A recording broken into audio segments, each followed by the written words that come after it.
الرحمن الرحيم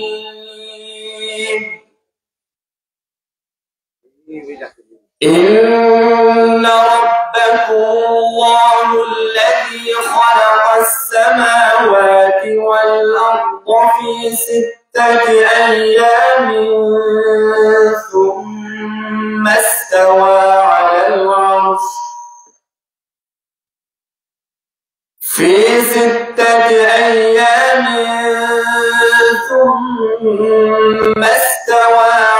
العرش يدبر الأمر ما من شفيع إلا من بعد إذنه ذلكم الله ربكم فاعبدوه أفلا تذكرون إليه مرجعكم جميعا وعد الله حقا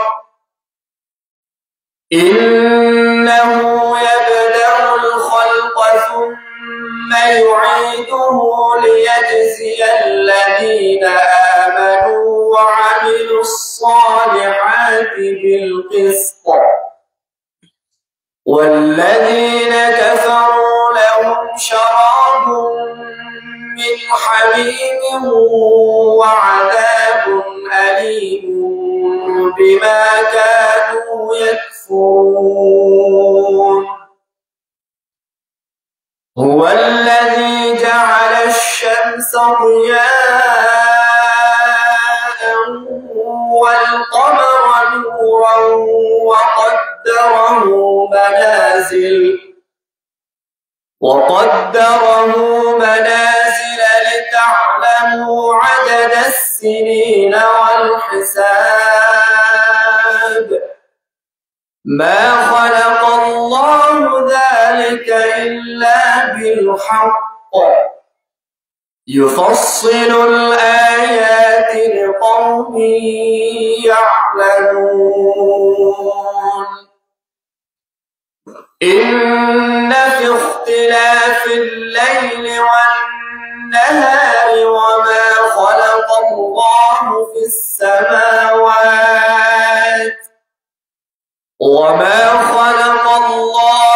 السماوات والأرض لآيات لقوم يتقون إن الذين لا يرجون لقاءنا ورضوا بالحياة الدنيا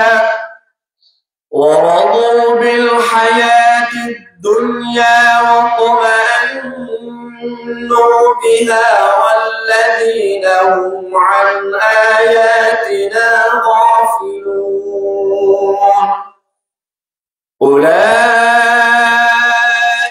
مأواهم النار بما كانوا يكسبون إن الذين آمنوا وعملوا الصالحات يهديهم ربهم بإيمانهم تجري من تحتهم الأنهار في جنات النعيم دعواهم فيها سبحانك اللهم وتحيتهم فيها سلام وآخر دعواهم أن الحمد لله رب العالمين صدق الله العظيم. السلام عليكم ورحمة الله وبركاته. ما شاء الله الحمد لله. আমরা অত্যন্ত চমৎকার করে শুনছিলাম অত্র জামিয়ার এই বিভাগের শিক্ষক হাফিজ ফরিদুদ্দিন সাহেবের কাছ থেকে। সম্মানিত হাজিরিন, ইনশাআল্লাহ আমাদের সম্মানিত মেহমান কিছুক্ষণের মধ্যে স্টেজে এসে বসে যাবেন। অভিযুক্ত হুজুরের গুরুত্বপূর্ণ আলোচনা হবে।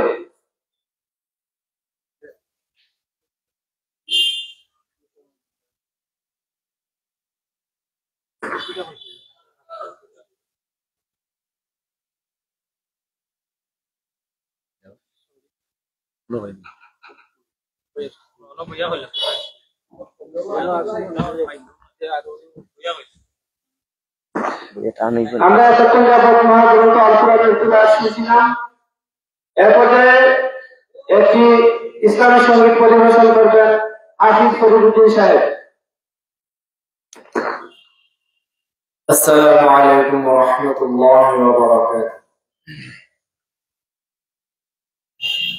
ডেকে নেবে যেদিন আমারে তোমার প্রিয় করে নিও, হায়াতের দিন ফুরালে খাতেমা ঈমান মোরে দিও, খাতেমা ঈমান মোরে দিও। ও আল্লাহ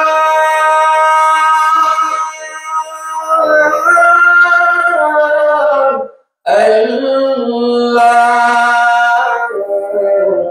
কলিমা নসিব মোর দিও, কলিমা নসিব মোর দিও, কলিমা নসিব মোর দিও, কলিমা নসিব মোর দিও। তোমাকে করেছি পর দুনিয়া বুকে, দুনিয়া করেছে পাপী মরি দুকে দুকে।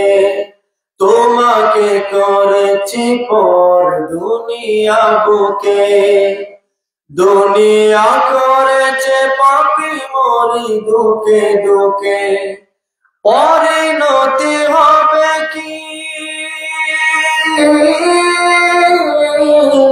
চলে গেলে দম, মালাকুল মউত আমার আসবে যখন, তখন তোমার রহমের হাত বাড়িও, কলিমা নসিব মোর দিও, কলিমা নসিব মোর দিও,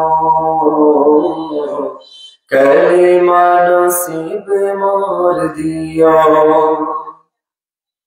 দুহাতে কেড়েছি হোক কত মানুষের, আঘাতে করেছি কত কত যে মনে। দুহাতে কেড়েছি হোক কত মানুষের, আঘাতে করেছি কত কত যে মনে। মানিনি তো তোমারে ডেকেছি বিমল, জবাবের ভয়ে বুকে কাঁপি দুঃখ দুঃখ। দয়াল মাবুদ মরণে কৃপা রাখিও, কলিমা নসিব মোর দিও, কলিমা নসিব মোর দিও, কলিমা নসিব মোর দিও।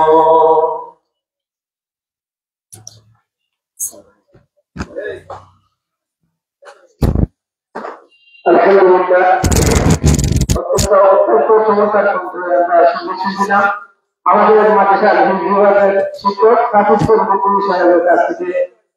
এখন একটি ইসলামী সঙ্গীত পরিবেশন করবেন মোহাম্মদ শামীম আহমেদ।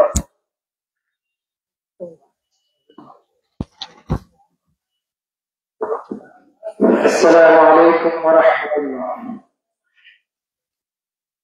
সাজিয়ে গুজিয়ে দেব রে সাজনি তোরা, সাজিয়ে গুজিয়ে দেব রে, সাজিয়ে গুজিয়ে দেব রে সাজনি তোরা, সাজিয়ে গুজিয়ে দেব রে।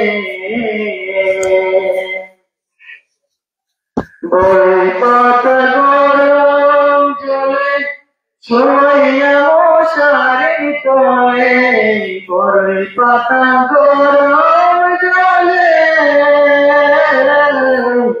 বই পাতা গরম জলে ছড়াইয়া মশারি তলে, আতর গোলাপ চন্দন মেখে দে সাজনি তোরা, সাজিয়ে গুজিয়ে দে রে, সাজিয়ে গুজিয়ে দে রে সাজনি তোরা, সাজিয়ে গুজিয়ে দে রে। তোর মিলে তো কাপড় কিছুই ভালো লাগে না, তোর মিলে তো কাপড়, তোর মিলে তো কাপড় কিছুই ভালো লাগে না, বাঁশের দোলায় তুলে রে সাজনি তোরা, সাজিয়ে গুজিয়ে দে রে। সালাম। সম্মানিত তাবলীগী জনতা, আমাদের মধ্যে উপস্থিত রয়েছেন আজকের মাহফিলের বিশেষ আকর্ষণ, এদেশের প্রখ্যাত মুফাসসির ছিলেন সিলেট বিভাগের কৃতি সন্তান হযরতুল আল্লাম হযরত মাওলানা নুরুল হক নবীগঞ্জি সাহেব, বিশিষ্ট মুফাসসির আলম হযরত মাওলানা নুরুল হক নবীগঞ্জি সাহেব, হুজুরকে ওনার গুরুত্বপূর্ণ নসিহত পেশ করার জন্য ওয়াজিলাতুল ইসলামিয়া মাদ্রাসা কাইয়ুম মাদ্রাসার পক্ষ থেকে সম্মাননা অনুরোধ করা হচ্ছে।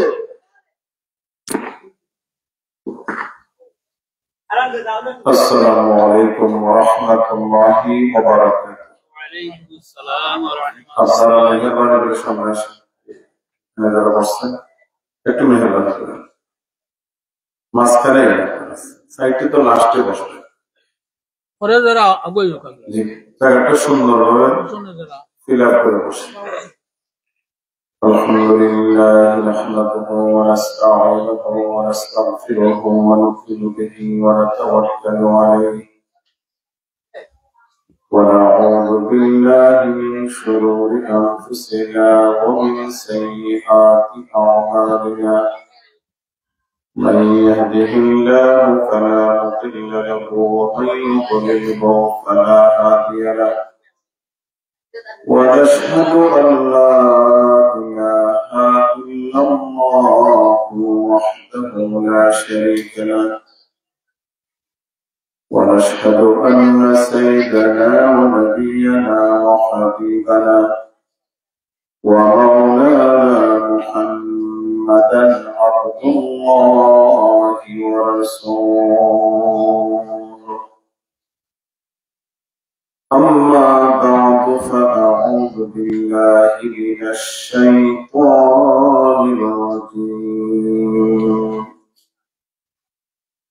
بسم الله الرحمن الرحيم.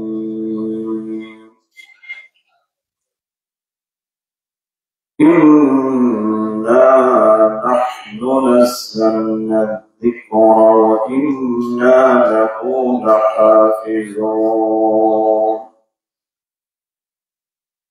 صلى الله على سيدنا ومولانا محمد وعلى آله وأصحابه وسلم.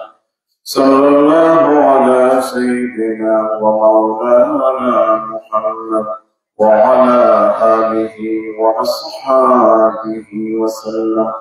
صلى الله على سيدنا ومولانا محمد وعلى آله وأصحابه وسلم. আজকের মাহফিলের মুহতারাম সভাপতি মুআজ্জাজ শাইখুল হাদিস হুজুর দামাত বারাকাতুহুল আলিয়া, মুআজ্জাজ উলামায়ে কেরাম, এলাকার মুরব্বিয়ান, মুসল্লিয়ান, যুবক, তরুণ, ছাত্র ভাই,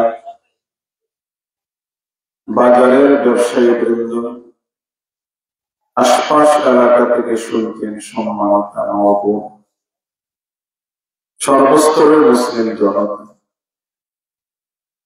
মহান আল্লাহ পাক রব্বুল আলামিনের দরবারে অফুরন্ত শুকর আদায় করি, যিনি আমাদেরকে সলাতুল ইশা অত্যন্ত গুরুত্বপূর্ণ একটি ফরজ জামাতের সাথে আদায়ের পর দিন রক্ষার এক খালিস মার্কাজ আমতলা বাজার শরীফপুর মহিলা টাইটেল মাদ্রাসা আজকের এই মুবারক মাহফিলে অংশগ্রহণের তৌফিক দান করুন। সকলের মন থেকে আল্লাহর দরবারে শুকরগুজার হচ্ছি, আলহামদুলিল্লাহ। সবাই সবাই আলহামদুলিল্লাহ।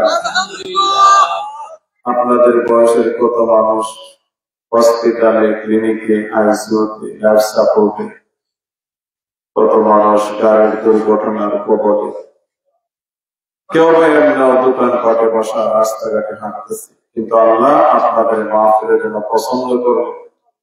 এটা আল্লাহর কত বড় ইহসান, বলি না আমার আলহামদুলিল্লাহ। হামদ ও নাতের পর আপনাদেরকে জানাচ্ছি আন্তরিক মোবারকবাদ। আপনারা সময়ের একান্ত প্রয়োজন একটা দিনই ছেলে এবং মেয়েদের মাদ্রাসা প্রতিষ্ঠা করে চালিয়ে যাচ্ছে। আপনাদের শরীফপুরে আসলে যে স্মৃতিটা আমার মনে জেগে ওঠে সেটা হলো আপনাদের চেয়ারম্যান সাহেবের কথা। আমি এখানে বসে ওয়াজ করছিলাম, তিনি ওই সাইটে চেয়ারে বসাচ্ছিলেন। বছরে 2টা ওয়াজ হয় আপনাদের, তো বার্ষিক ওয়াজের জন্য চেয়ারম্যান সাহেব আমার খুব রিকোয়েস্ট করলেন, আমি ওনার অনুরোধে দেওয়াটা রাখলাম। আসছিও ঠিক, কিন্তু ওই দিন চেয়ারম্যান সাহেব ছিলেন। এইভাবে একটা মাহফিল শেষ হবে, আরেক মাহফিল আসতে আসতে কিন্তু এই এলাকার কারো না কারো, আমাদের কারো না কারো জীবন শেষ হয়ে যায়। চেয়ারম্যান সাহেবের জন্য তো মাদ্রাসা প্রতিষ্ঠা করে মাদ্রাসার সাথে যারা সম্পৃক্ত ছিলেন, আজকে যারা কবরে, তাদের জন্য দোয়া, আল্লাহ তাদেরকে জান্নাতবাসী করুন। সকলে বলে আমিন, আরো মহব্বতে বলে আমিন। এই মাদ্রাসা আমাদের অত্যন্ত প্রয়োজন। বাংলাদেশের কতগুলো প্রতিষ্ঠান সরকারি, আর এই প্রতিষ্ঠান উম্মতের জন্য দরকারি। এই সকল প্রতিষ্ঠান না থাকলে আদর্শ মানুষ খুঁজে পাবেন না। এই ধরনের প্রতিষ্ঠান না থাকলে আদর্শ ইমাম, যোগ্য ইমাম খুঁজে পাবেন না।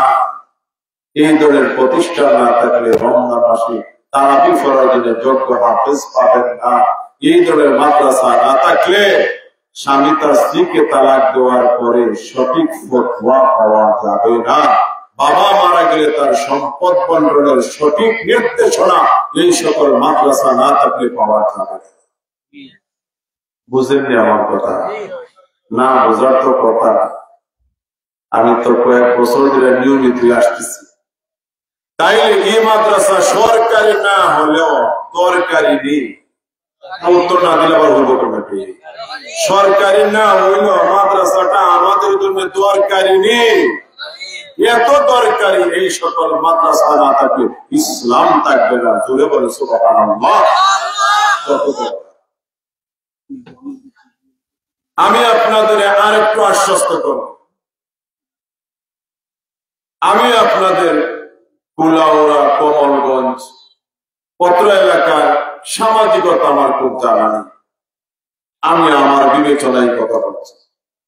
আমাদের অনেক ভাই বন্ধু ভাতিজা, ছেলে ভাগনা, নাতি school pass, college pass, varsity pass করার পরেও মাদকের সাথে জড়িত, নেশার সাথে জড়িত, সন্ত্রাসীর সাথে জড়িত আসেনি।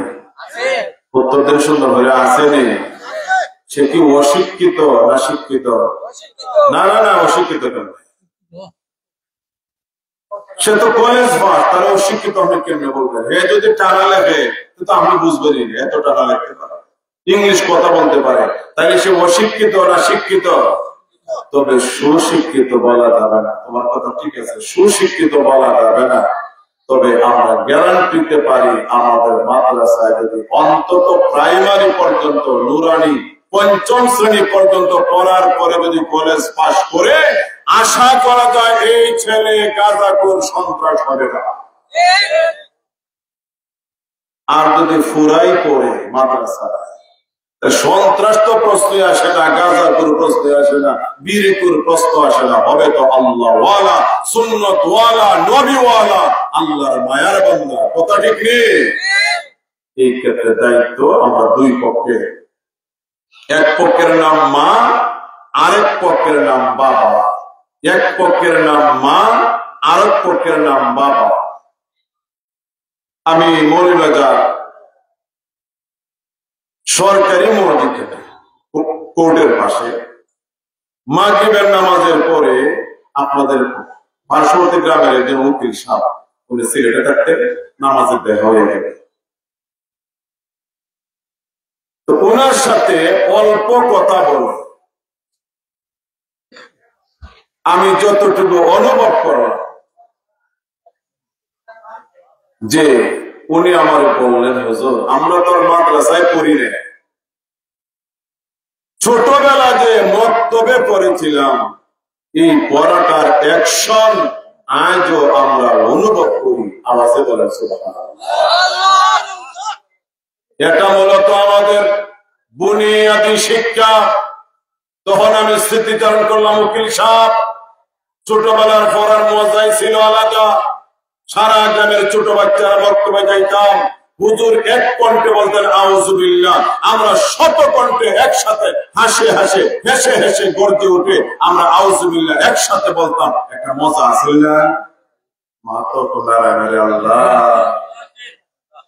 তা আপনারা দেখি স্বীকার করুন না, জিজ্ঞাসা উত্তর দিয়ে আপনারা।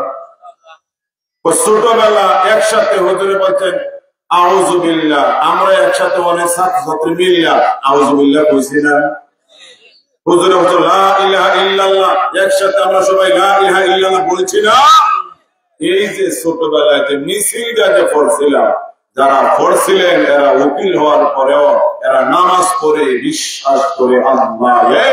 আর ছোটবেলায় এই পড়া যারা পড়ার সুযোগ হয় নাই, আম্মা বা direct school college varsity pass করেছে, এরা অনেক উচ্চ শিক্ষায় শিক্ষিত হইয়া এমন উচ্চ শিক্ষিত আছে এক পর্যায়ে বলে গড ইজ নাথিং, আল্লাহ বলতে কেউ নাই। নাউযুবিল্লাহ বলবেন না? এই জন্য প্রাথমিক দিনী শিক্ষাটা বাধ্যতামূলক। মা আপনার সন্তানের ঘুম থেকে তুলে মক্তবে পাঠান, পারলে মাদ্রাসায় পাঠান। আপনি বাবা যতই ব্যস্ত থাকেন না কেন, আপনার বাচ্চাকে দিন শিক্ষা দেওয়া আপনার উপর বাধ্যতামূলক। বাচ্চার যেহেতু প্রাপ্ত বয়স হয় নাই, এই জন্য এই বাচ্চাকে দিন শিখানো আপনার দায়িত্ব। সবচেয়ে বেশি সুখের কথা, যে আপনাদের মাদ্রাসায় এবারও 12টি মেয়ে দৌড়ায় হাদিসে আছে যারা আগামী রমজানের 15-20 দিন আগেই টাইটেল পরীক্ষা দিয়ে আলেমা হবে। জুড়ে বলে মারহাবা। একটা মেয়ে হবে উজ্জ্বল তারকা। অনেক নারী অনেক মাসালা অনেকের কাছ থেকে জানতে পারে না। গ্রামের মা বোনেরা লজ্জাশীল বেশি, এরা তাদের অনেক মাসালা ইমাম সাহেবরা জিজ্ঞেস করতে পারেন না, আবার বেশি ওয়াজ মাহফিলে শুনতে পারেন না, ওয়াজ মাহফিলে এই সকল মাসালা তো আলোচনা করে না। কিন্তু একটা মেয়ে যদি আলেমা হইয়া কোন একটা সংসারে পুত্রবধূ হয়, এই বাড়ির শতাধিক নারীর মাসআলা জানার ব্যবস্থা হবে। আমাকে বলেন ঠিক নেই?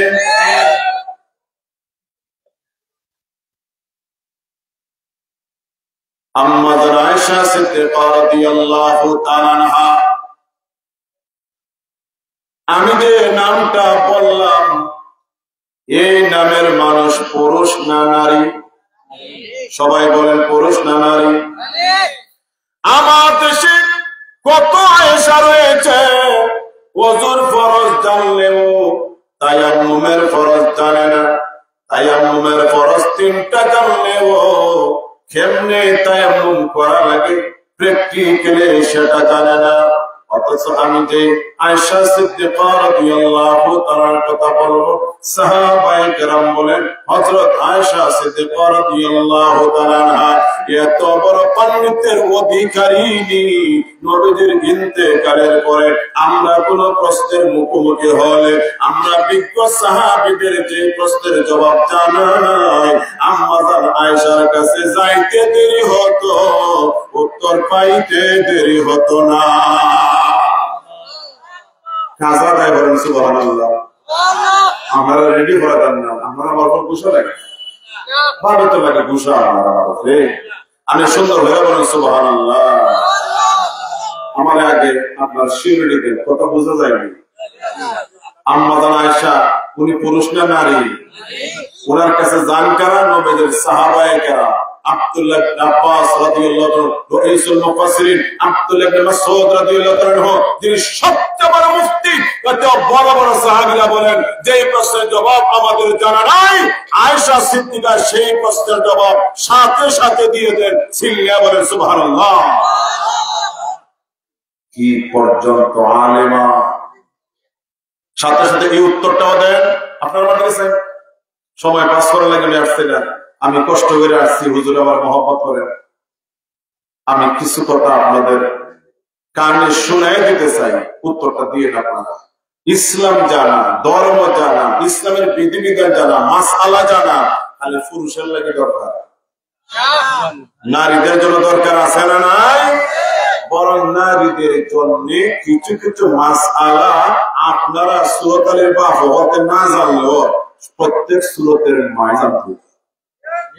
যেমন হুজুরে বুঝিয়েছেন কইবারে হুজুরে বুঝিয়েছেন, অর্থ অনেক বড় আলেম, এটা আপনাদের বলতেছে। একজন নারী আজকে যদি সন্তান ভূমিষ্ঠ হয়, এই নারী কতদিন পর্যন্ত নামাজ পড়তে পারবেন না? বাচ্চার বাবা যদি মাসালা নাও জানে, বাচ্চার বাবার কোনো সমস্যাও নাই, কিন্তু বাচ্চার মার জানা দরকার আছে না? তাহলে কিছু মাসআলা আছে পুরুষরা না জানলেও সমস্যা নাই, কিন্তু নারীরা বাধ্যতামূলক জানতেই হবে। কাজেই ইসলাম কোন ঠাকুরের ধর্ম না যে ঠাকুররাই জানলে হবে আর কিছু আলেমরাই জানলে হবে না। কিছু আলেমরা জানবেন বিশদ আকারে, প্রত্যেক মুসলমান বাধ্যতামূলক ইসলামের যে জীবন বলিষ্ঠ মাসআলা আমাদের জানতেই হবে। কথা বলা ঠিক না? বড় ইলমের অধিকার তো সাহেবুল হাদিস হুজুর আসলে এটা আমার সব লাগে ফরজ না। তলাবুল ইলমি ফরিদাতুন আলা কুল্লি মুসলিম। এশার নামাজের ফরজ কয় রাকাত? এই 4 রাকাত জানা আপনার উপর ফরজ। কোন কারণে জামাত মিস গেলে এক একা যাতে পড়তে পারেন, বিশুদ্ধ কেরাত ফরজ, রুকু ফরজ, সিজদা ফরজ, নামাজ সহিহ শুদ্ধভাবে পড়া আপনাকে জানতেই হবে। টাইটেল পাস বড় আলেম হওয়া জরুরি না হলেও নামাজ বিশুদ্ধভাবে পড়া জানতেই হবে। উত্তর তাহলে এখন শুনে পুরুষদের যেমন জানা দরকার, নারীদেরও জানা দরকার। সন্তানকে মানুষ করে গড়ে তোলার জন্য বাবার চেয়ে মায়ের দায়িত্ব তুলনামূলক বেশি। বাবারা ঘুম থেকে উঠে ব্যবসা কান্দা সংসার পরিচালনার জন্য ফজরের পরই অনেক বাবাকে ঘর থেকে বের হতে হয়। কিন্তু মা আপনি ঘরে গো, আপনি চাইলে আদর শাসন দুইটার মাধ্যমে সন্তানকে কালিমা শিখাতে পারেন। আপনি চাইলে গো মাদ্রাসায় পাঠিয়ে দিতে পারেন, আপনি চাইলে মক্তবে পাঠিয়ে দিতে পারেন। এই ক্ষেত্রে যদি কোনো মা সন্তানের প্রতি পরম দায়িত্বশীল মা হতে পারেন, আমরা আপনাদের গ্যারান্টি দিব ওই সন্তান বড় হবে, কোনদিন আম্মা আব্বারে অবহেলা করবে না। কিন্তু আমাদের দেশে অনেক উচ্চ শিক্ষায় শিক্ষিত আছে, ছেলে তার বড় লিয়া ফ্ল্যাটও 5 তলা বিল্ডিং এর 3 তলা থাকে, মাসে মাসে ম্যাডাম লিয়া মার্কেটে যায়, আম্মা আব্বার খবরই নেই। আসেন এমন উচ্চ শিক্ষিত ছেলেরা? আপনারা নাই বলতেন, আর আমি বলতাম যে আমি নামটা বলি, আমার এতটা জানা। হাজার হাজার মা বাবা আর ইদানিং এই মিডিয়ার বদৌলতে জানতে পারতেছি কিছু হতভাগা কপাল ধরা কিছু আলেম, যারা আলেম ওলামার জন্য কলঙ্ক হয়ে আত্মপ্রকাশ করছে, তারাও ভালো ভালো গাড়ি দৌড়ায়, লম্বা লম্বা বকশিস কন্ট্যাক্ট করে ওয়াজে যায়, আর ওদের আব্বা লাইভে এসে বলে আমার ইকু পুত্র গাড়ি দৌড়ে ওয়াজ করলে কি হইব, আমারে 1 টাকাও দেয় না, আমি রিক্সা চালাই। নাউজুবিল্লাহ বললেন তো বাদ খাইলে তো 2-1টা পরে বাতনা দিকে না, সব বাদ ধরে যাই খাইলে কথা বললেন বাদ খাইলে সব বাদ ধরে যাইবে না, 2-1টা পরে। হাজার হাজার লক্ষ লক্ষ আলেম ওলামার মাঝে 1-2টা হয়তো এমনি এমনি এদিক সেদিক হইতে পারে, এটা আমিও স্বীকার করি। তবে বিশ্বাস করি মাদ্রাসায় যদি সঠিকভাবে লেখাপড়া করে ওই সন্তান কখনো ম্যাডামের পাল্লায় পড়ে আম্মা আব্বা বলতে পারে না। কত বলে ঠিক না? এখন আদর্শ মায়ের একটা ইসলামের ইতিহাস মনে পড়ে গেছে, খুলি দামনি শোনেন। উনি ফররুখ রহমতুল্লাহ আলাইহি, তিনি তাবেঈ। তাবেঈ মানে নবীজিরে তিনি জীবনে দেখেন নাই, তবে নবীজির সাহাবায়ে কেরামকে তিনি দেখেছেন। একটু বড় হওয়ার পর থেকে তিনি ইসলামের জন্য এত ব্যাকুল, এত নিবেদিত। সংখ্যা মনে রাখবেন, একটানা 30 বছর অবিরাম আল্লাহর পথে জিহাদ করেছেন। সুবহানাল্লাহ বললেন না? তিনি ছিলেন গোলাম মানুষ। 30 বছর বয়সে উনার মালিক উনারে মুক্ত করে দিলেন, আর ওনার প্রতি এত আন্তরিকতা, তার কারণ হলো ফররুখ রহমতুল্লাহ আলাইহি এত বড় মর্তে মুজাহিদ, যে জিহাদে অংশগ্রহণ করেছেন সেই জিহাদেই বিজয় হয়েছে। সুবহানাল্লাহ। মালিক খুশি হইয়া মুক্তিও দিছে, কিছু টাকাও দিছে, গনিমতের মালও পাইছে, সবটা মিলে মোটামুটি মাশাআল্লাহ ভালো একটা অ্যামাউন্ট। ফররুখ মনে মনে ভাবলেন, আল্লাহ যেন একটা ওসিলায় আমার কিছু টাকার মালিক বানাইছে, তাইলে আমি চলে যাব সোনার মদিনা। মহব্বতে বলেন না সুবহানাল্লাহ। সময়টা কাজে লাগবে, আপনারা রেডি থাকুন। আজকে অনেক মুসলমান আছে, টাকা হইলে কক্সবাজার বাসা, টাকা হইলে ঢাকা বাসা, টাকা হইলে লন্ডন, আমেরিকা, কানাডা, বেগমপাড়া বাসা বাড়ি করে। এমনও আমি টাকাওয়ালা পাইছি, বছরে 1-2 বার লন্ডন আমেরিকা ভিজিট করে জিকাইলাম মদিনা গেছেন, কোন আছে যাই মনে নাউজুবিল্লাহ কইতা না। আফসোস তোমার সম্পদের জন্য, এত টাকার মালিক নবীজি রোজা গিয়ে সালাম দেওয়া তোমার ভাগ্য নসিব হলো না, আর তুমি বছরে 1-2 বার লন্ডন আমেরিকা ভিজিট করো। এমন হতভাগা আসেনি? কিন্তু ফররুখ টাকা মালিক হওয়া মাত্রই তিনি সিদ্ধান্ত নিলেন, আমি যাব সোনার মদিনা। আওয়াজে বলি মারহাবা। মদিনায় আসলেন, খেয়াল করবেন, আসার পরে তাকের জন্য একটা দুতলা বাড়ি কিনলেন। মনের শান্তির জন্য এই মদিনার সম্ভ্রান্ত একটা পরিবারের সুন্দরী রমণীর বিয়ে করলেন। মাশাআল্লাহ, টাকারও সুব্যবস্থা, শান্তির সুব্যবস্থা, বড় যৌবনের অধিকারী ফররুখ রহমাতুল্লাহি 30 বছর বয়সে বিয়ে করে সুন্দরী রূপসী দিন কত আরামে কত আনন্দে দিন রাত সময় পার হচ্ছে। একদিন জুমার নামাজে গেলেন মসজিদে নববীতে। এমন সময় শুনলেন মদিনার মসজিদের ইমাম খতিব তিনি যুব সমাজে উদ্বুদ্ধ করছেন জিহাদের জন্য। আমরা যেমন আপনাদের সামনে বলে থাকি ফিলিস্তিনের অবস্থা, গাজার অবস্থা, রাফার অবস্থা, এইভাবে মদিনার ইমাম, মদিনার খতিব কোন একটা মুসলিম রাষ্ট্রের নির্যাতনের আলোচনা তিনি করলেন, নির্যাতিত মুসলমানদের কথা স্মৃতিচারণ করলেন, যুব সমাজের জিহাদের জন্য উদ্বুদ্ধ করলেন।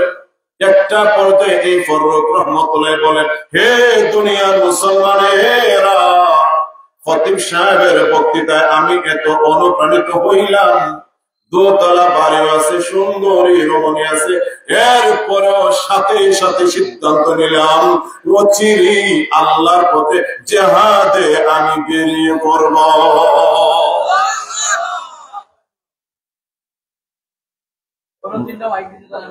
ভাই কথা হয় না রে, আশেপাশে কথা হয় না। বাড়িতে এসে স্ত্রী স্ত্রী, আজকে তো 3 দিনের তবলিগে যাওয়া আমাদের জন্য কঠিন হয়, তবে বউ বাচ্চারা একটা নতুন বিয়া কইরা 3 মাসের মাথায় দেশের ছেলেরা বিদেশ টিকে যায়। ফররুখ বিদেশ টাকার জন্য না, মসজিদে সিদ্ধান্ত নিয়েছেন জিহাদে। সুবহানাল্লাহ। বাড়িতে এসে স্ত্রীকে বলে, স্ত্রী আমি তোমার হাতে 4000 দিরহাম দিচ্ছি, এই টাকাগুলো তোমার কাছে রাখো, আমি জিহাদে যাচ্ছি। সুবহানাল্লাহ। তুমি হালাল উপায়ে টাকাগুলো কাজে লাগাইও, নতুবা আল্লাহ ভরসা তুমি তোমার নিজের চালিয়ে নিও, এই টাকাগুলো দিলাম। স্ত্রী বললেন, স্বামী আপনি তো মর্দে মুজাহিদ মানুষ,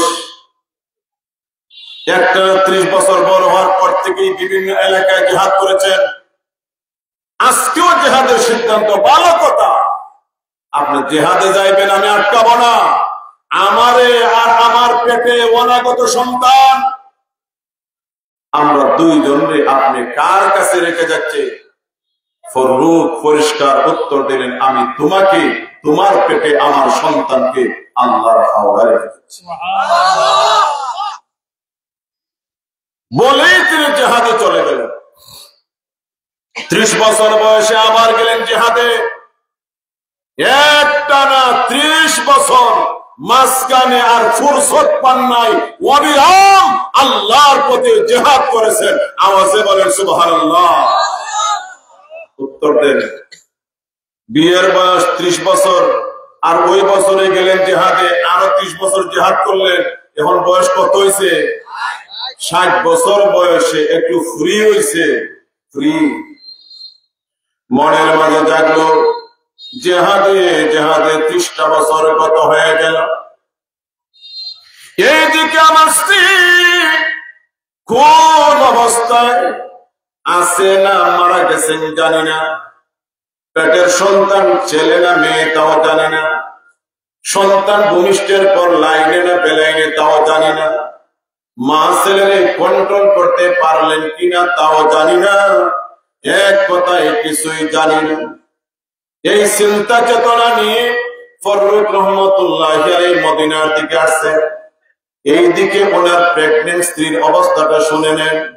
জিহাদে যাওয়ার কিছুদিন পরে সন্তান ভূমিষ্ঠ হল। মা আদর করে সন্তানের নাম রাখলেন রাবিয়া। পুত্র সন্তান, জোরে বলেন মারহাবা। ইসলামের ইতিহাসে রাবিয়া তো রায় বলে, রায় একটু পরে শোনাবো, শুধু রাবিয়া নাম রাখবে। মা বাচ্চারা দুধ পান করেন, খাবার খাওয়ান, এই ক্ষেত্রে ইসলামের বিধান রয়েছে।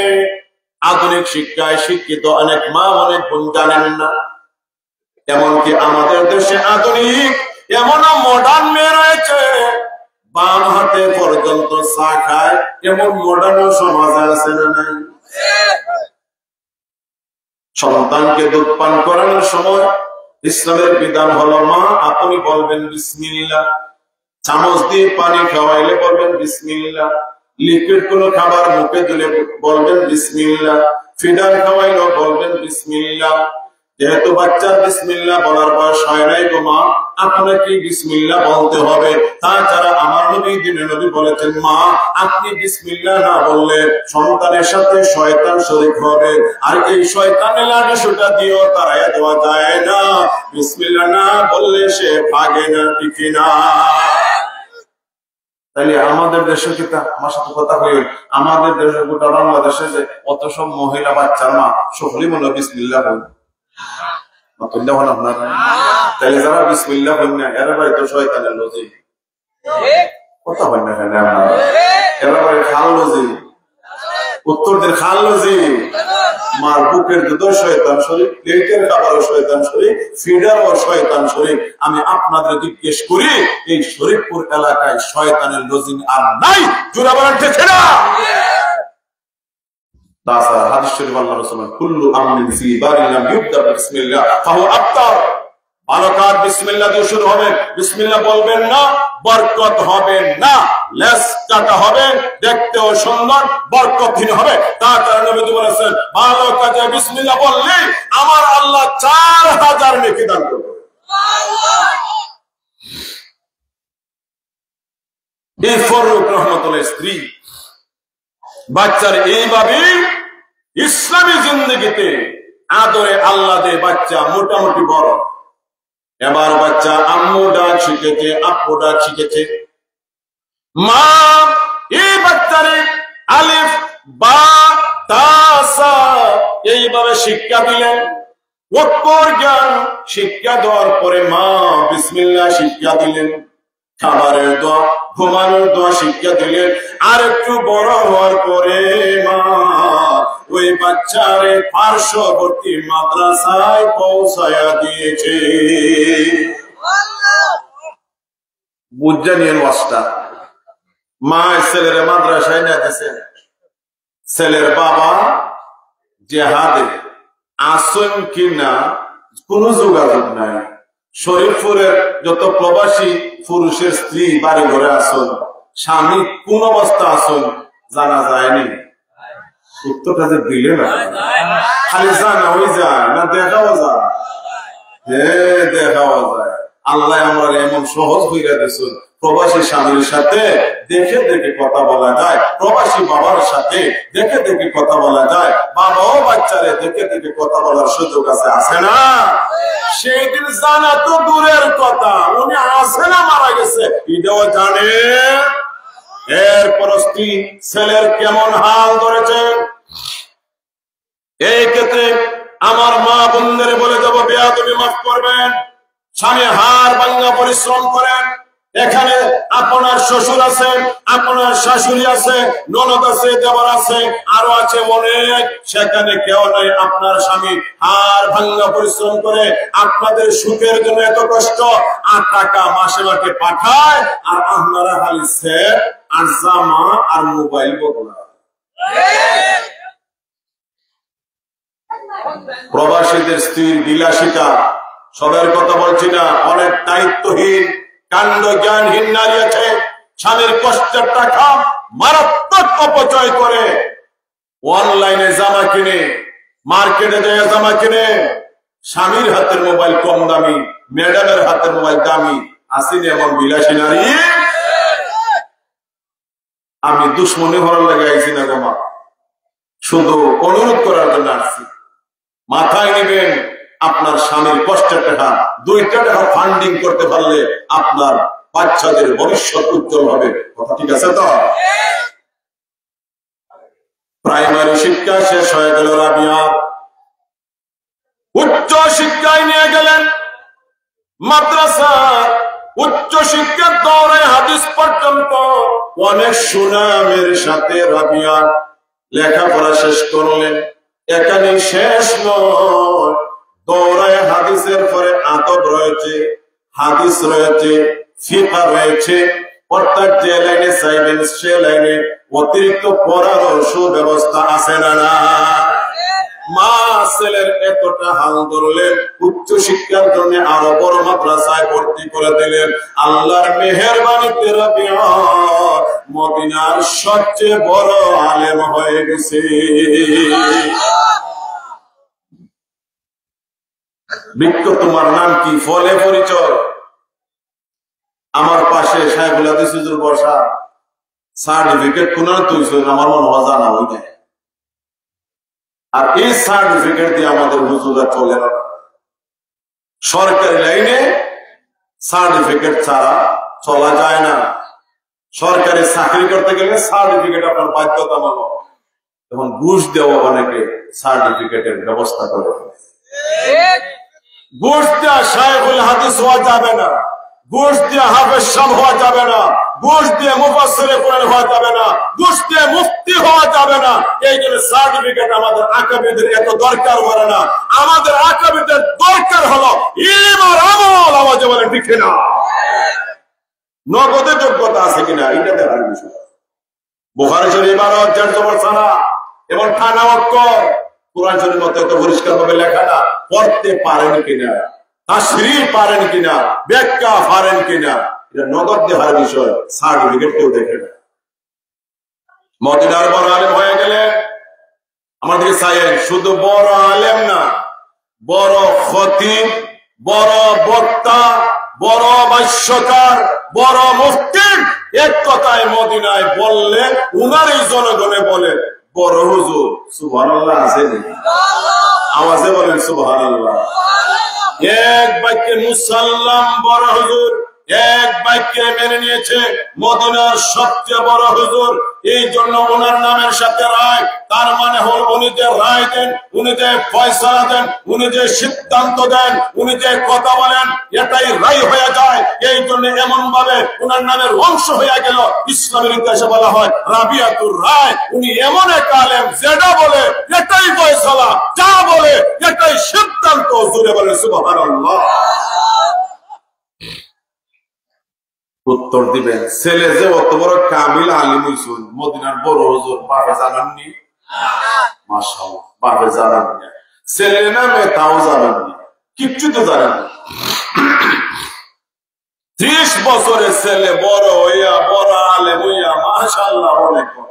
কত বড় শুনেন। উনি যখন মদিনার মিম্বরে বসে বয়ান করে, মাগরিবের পরে বয়ান করলে লোকে লুকারান্ন মসজিদের মুসল্লি তো আসি, আশপাশ এলাকা থেকে লোকজন আসতে আসতে আসতে আসতে উনি শেষ পর্যন্ত যেখান থেকে বয়ান করেন, শেষ পর্যন্ত লোকজন চিনা যায় না, লোকে লুকারান্ন হয়ে যায়। ফজরের নামাজের পরে বয়ান শুরু করলে বয়ান বাড়ার সাথে সাথে লোকজন এতটা ভিড় জমায়, শেষ থেকে বা যেখানে বসে ওয়াজ করেন সেখান থেকে শেষ মাথার মানুষের চেহারা পরিষ্কার দেখা যায় না। বেলা বাড়ার সাথে সাথে মানুষ প্রার্থী থাকে। একদল হলো সাধারণ মানুষ, একদল হলো বড় বড় শায়েখ গণি, আরেক দল হলো বড় বড় আলেম। তারা খাতা কলম নিয়ে নিয়মিত বসে আর রাবিয়াতুর রায়ের বক্তব্য শুনে খাতা কলমে কোরআন হাদিসের কথা নোট করে। ফারুক রাহমাতুল্লাহ আলাইহি 30 বছর পরে এশার নামাজের কয়েক ঘন্টা পর মদিনায় তিনি ঘোড়া দৌড়াইয়া প্রবেশ করলেন। আমি জিজ্ঞেস করি, আপনাদের শরীফপুর, আমতলা বাজার, শমশেরনগর, মুন্সিগঞ্জ আশপাশে যে ছোট ছোট বাজার রয়েছে, 30 বছর আগে আর বর্তমানে অনেকটা পরিবর্তন হয়েছে, হয় নাই না হয়েছে? রাস্তাঘাট কি পর্যন্ত উন্নত রাস্তা আপনাদের? তাহলে 30 বছর আগে কেমন ছিল, বর্তমানে কেমন? ফারুক মদিনায় নিজের বিল্ডিং নিজের স্ত্রীকে এই করে রেখে মদিনা ছাড়লেন। 30 বছর পরে মদিনায় আসলেন। আমি জানতে চাই 30 বছরে মদিনার কি পরিবর্তন হয় নাই? বিল্ডিং এর পরিবর্তন, রাস্তাঘাটের পরিবর্তন। তিনি অবাক, 30 বছরে এত পরিবর্তন। একটা পর্যায়ে ফারুক রহমতুল্লাহ ঘোড়া দৌড়াইতে লাগলেন, নতুন নতুন রাস্তা, মদিনার ঘর বাড়ি এত বেশি হয়ে গেল নিজের বাড়িটা পর্যন্ত খুঁজে পান না। সুবহানাল্লাহ। তখন তিনি মসজিদ নববীর আশ্রয় নিলেন। আমতলা বাজারের মসজিদ, মসজিদের উত্তর সাইড, এদিকে হইল আমাদের মাদ্রাসা। আছে না একটা ধারণা, এই কর্ণানিতে আমার বাড়ি, এইভাবে এম ঠিক কইরা তিনি মদিনার মসজিদে নববীর কেন্দ্র হইয়া নিজের বাড়ির সামনে আসিয়া দেখেন, হে এটা আমারই দোতলা। সুবহানাল্লাহ বলেন না? নিজের বাড়ি নিজে ঢুকতে গেলে একটা পারমিশন লাগে। যারা উত্তর দিচ্ছেন এরা মনে হয় লাগে। আমার সাথে আমার কৃপণতা বলেন কেন? একটা কথা খালি লাগে ওইটা, তো আমি শিরিয়ে যাই গিয়া। আমি আবারও জিজ্ঞেস করছি, কোরআনে আমার আল্লাহ কি বলতে শুনি, يا أيها الذين آمنوا لا تدخلوا بيوتا غير بيوتكم حتى تستأنسوا وتسلموا على أهلها। হে ঈমানদাররা, নিজের ঘর ছাড়া অন্য কারো ঘরে, অন্য কারো বাড়িতে সালাম না দিয়ে অনুমতি ছাড়া প্রবেশ করবা না। ইসলামের শিক্ষাটা ডাইরেক্ট কারো বাড়ি ঢুকবেন না। আজ খোলামেলা বাড়ি হয়, ঢুকলেন ভালো কথা, ঘরে ঢুকবেন না। আরেকজনের রুমে মা আছে, বোন আছে, মেয়ে আছে, স্ত্রী আছে, যারা আপনার সামনে বের হতে চায় না, হঠাৎ করে ঢুকার কারণে তাদেরকে দেখবেন, এটা ইসলাম সমর্থন করে। ও নিজের বাড়ি ঢুকবেন, পারমিশন লাগে নাকি? বুড়াল বই ঢুকছে। সুবহানাল্লাহ বলেন না? ছেলে যে রাবিয়া, বেটা দুতলা। কোনতলা? বাপ গেট দিয়া বাড়িতে ঢুকছেন, আর উপর তলায় হইল ছেলে রবিয়া। আবার দেখে যে ঢুকছে যিনি, মাথার মাঝে পাগড়ি লাগেই মর্দে মুজাহিদ, আবার হাতের মাঝে নেঙ্গা তলোয়ার। সুবহানাল্লাহ বলেন না? আপনার বাড়ি যদি অপরিচিত একটা মানুষ বন্দুক লিয়া ঢুকে, তা আপনার খারাপ লাগবে না?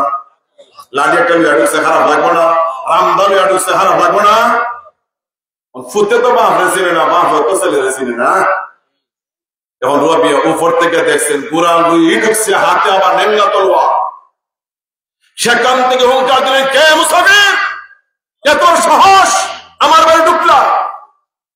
কোন পারমিশন নাই, সালাম কালাম কিছু নাই। ফারুক বললেন, আমার বাড়ি আমি ঢুকবো, আবার পারমিশন লাগে? ছেলে দোতলা থেকে নামলেন, নামে নিচতলায় বাবার মুখোমুখি হয়ে কথা বলতে লাগলেন, বাড়ি কোথায় আপনার? বাপের ছেলেরা চিনলে, ছেলেও বাপের চিনে না। এখন ফারুক বলেন, আমার বাড়ি কোথায়? মানে আমার বাড়ি তো মদিনা। সুবহানাল্লাহ বলেন না? এটা তো আমার বাড়ি। ছেলে মনে হচ্ছে কোন পাগল বল, ও সিল্লা সিল্লি শূন্য। পার্শ্ববর্তী আরো কিছু যুবক তোলা বানাইছে, এরাও আন্ডার এজ, 30 নিচে বয়স। এরা কোন বেড়ারা দেখবো নি? কথা নাই রে আল্লাহ। উনি মদিনা ছাড়ার পরে যারা জন্ম হয়েছে এই বেড়াতে চিনবো? 30 বয়সের ফুলা বানানে কে? বাবা তোমার বাড়ি কই? আরে বাবা, বাড়ি তো আমার বাড়ি মদিনা। আশ্চর্য, আপনার বাড়ি মদিনা, আমরা একজনও চিনি না। ওর ছেলে কয়ে, তর্ক হয়ে লাভ নাই, আইন হাতে নেওয়া ঠিক না, দরকার নাই, চলো আমরা পুলিশের খবর দিই, ওনারে পুলিশের হাতে তুলে দিই। ছেলে কয়, বাবা পুলিশও দিত। এমন সময় ফারুক রহমতুল্লাহ আলাইহি তিনি ভাবলেন, যেদিন আমি মদিনা ছেড়ে চলে গেলাম, ওরা তো সেই দিন জন্ম নেয় নাই, কাজে ওরা আমার চিনবে না। তাছাড়া আমি মদিনার নাগরিক না, ভিন্ন দেশের নাগরিক, মদিনায় বাড়ি কিনে মালিক। এক পর্যায়ে জোরে জোরে বললেন, ছেলেরা রে, তোমরা আমারে চিনবা না, তোমাদের বাপ চাচা থাকলে আমারে চিনত। আমার বাড়ি ওই এলাকায়, 30 বছর আগে আমি এই বাড়িটা নগদ টাকা দিয়ে অমুকের কাছ থেকে কিনেছিলাম, অমুকের সম্ভ্রান্ত মেয়েকে আমি বিয়ে করেছিলাম। আজ থেকে 30 বছর আগে আমার স্ত্রীকে প্রেগনেন্ট রেখে আল্লাহর দ্বীনের জন্য, জিহাদের জন্য মদিনা ছেড়ে চলে গিয়েছিলাম। সুতরাং তোমরা আমারে চিনার কথা না। এমনিতে 5টা ঘরের ভিতরে চলে গেল। রবিয়ার মা পর্দা সরাইয়া বোঝার বাকি রইলেন আপনাদের স্বামী।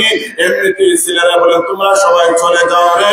আর রবিয়ারে ডেকে বলে রবিয়া চিনতে পারলা না, উনি তোমার জন্মদাতা পিতা। বাবারে তুমি তো চিনতে পারছো না, উনি তোমার আব্বা। তোমাকে আবার পেটে রেখে তোমার আব্বা জিহাদে গিয়েছিল। এখন ছেলে দৌড়ছে বাবারে গলায় জড়াইয়া। এতদিন পরে বাবার সাথে দেখা, বাবা ছেলের সাথে দেখা, কি যে গলা গলি, আর কি যে চুমু, আর কি যে আদর, কি যে সোয়াদ, কি যে মায়া। ঘরের ভিতরে চলে গেলেন, ছেলে রুমে চলে গেল। এবার ফররুখ নিজের ওয়াইফের রুমে চলে গেলেন। 30টা বছর পরে দেখা। এবার তিনি স্মৃতিচারণ করে বলতে লাগে, স্ত্রীরে আল্লাহর দিনের জন্য এতটাই পেরেশানিতে ছিলাম রে, আমি স্বামী তোমার কোনো খোঁজ নিতে পারি নাই রে স্ত্রী। না জানি এই 30টা বছর তুমি কত কষ্টে কাটিয়েছ, না জানি তোমার উপর দিয়ে কত রুলিং মতো হলো, কত কষ্ট তুমি সহ্য করেছ স্ত্রী। আমি আসতে পারি নাই, চেষ্টা করো, আমাকে তুমি মাফ করে দাও। আর আমি জানতে চাই আমার ছেলেটা এই বয়স পর্যন্ত প্রশ্ন কিভাবে কি করলাম। স্ত্রী বলেন, স্বামী গো আপনি বাড়িতে নাই, শত চেষ্টা করে মোটামুটি আল্লাহর রহমতে ছেলেটা আলেম হয়েছে। আলেম হয়েছে কত একটা, কিন্তু মদিনার সবচেয়ে বড় আলেম কি কথা কোনো বোঝা যায় না। ওই তো ফেস লাগিয়ে গেছে আবার। ছেলে আলেম হয়েছে এই কথার মাঝে কিন্তু বাংলাদেশের বড় আলেম বোঝা যায়। শুধু আলেম বোঝা যায় যে মাস্টার হয়েছে না, পুলিশ হয়েছে না, ওসি হয়েছে না, কিন্তু হয়েছে। কিন্তু আলেম যে বড় এটা তো আর বোঝা যান না, বোঝার কথা। মাশাআল্লাহ। আর তুমি যে আমার অনুপস্থিত দায়িত্ব নিয়ে ছেলেদের মাদ্রাসায় পড়াইছো, আচ্ছা যেমনই হোক আলেম তো হয়েছে, কথা না মনের মাঝে সান্ত্বনা আছে না। আচ্ছা যেমনই হোক আমি যেহেতু বাড়িতে নাই, অন্তত ছেলেটা তো মাদ্রাসায় তো পড়ছে, আলহামদুলিল্লাহ। এইভাবে একটা পর্যায়ে ফজরের আযান হয়ে গেল। সুবহানাল্লাহ বলেন না। ওয়াইফের হাতে আরো কিছু টাকা দিলেন, ওই টাকাগুলো তুমি রাখো, দেখি মদিনায় কোনো কিছু করা যায় কিনা, আর আমি ফজরের নামাজ পড়ে আসি। আর তোমার যে যাওয়ার বেলা কিছু টাকা দিয়ে গেছিলাম, টাকাগুলো কি কাজে লাগাইলা, আচ্ছা হিসাবটা আমি ধরেই নিব, আমি আসি ফজরের নামাজ পড়ে। ইতিমধ্যে ছেলে আগেই মসজিদে চলে গেছে। ফররুখ রহমতুল্লাহ আলাইহি বলেন, আমিও ফজরের নামাজে দেয়া শরীক হইলাম।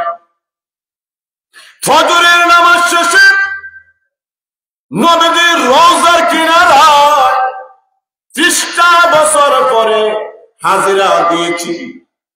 ফররুখ বলে, চোখের পানি আর ধরে রাখতে পারিনি, অনবরত চক্ষু দিয়ে পানি ঝরছে।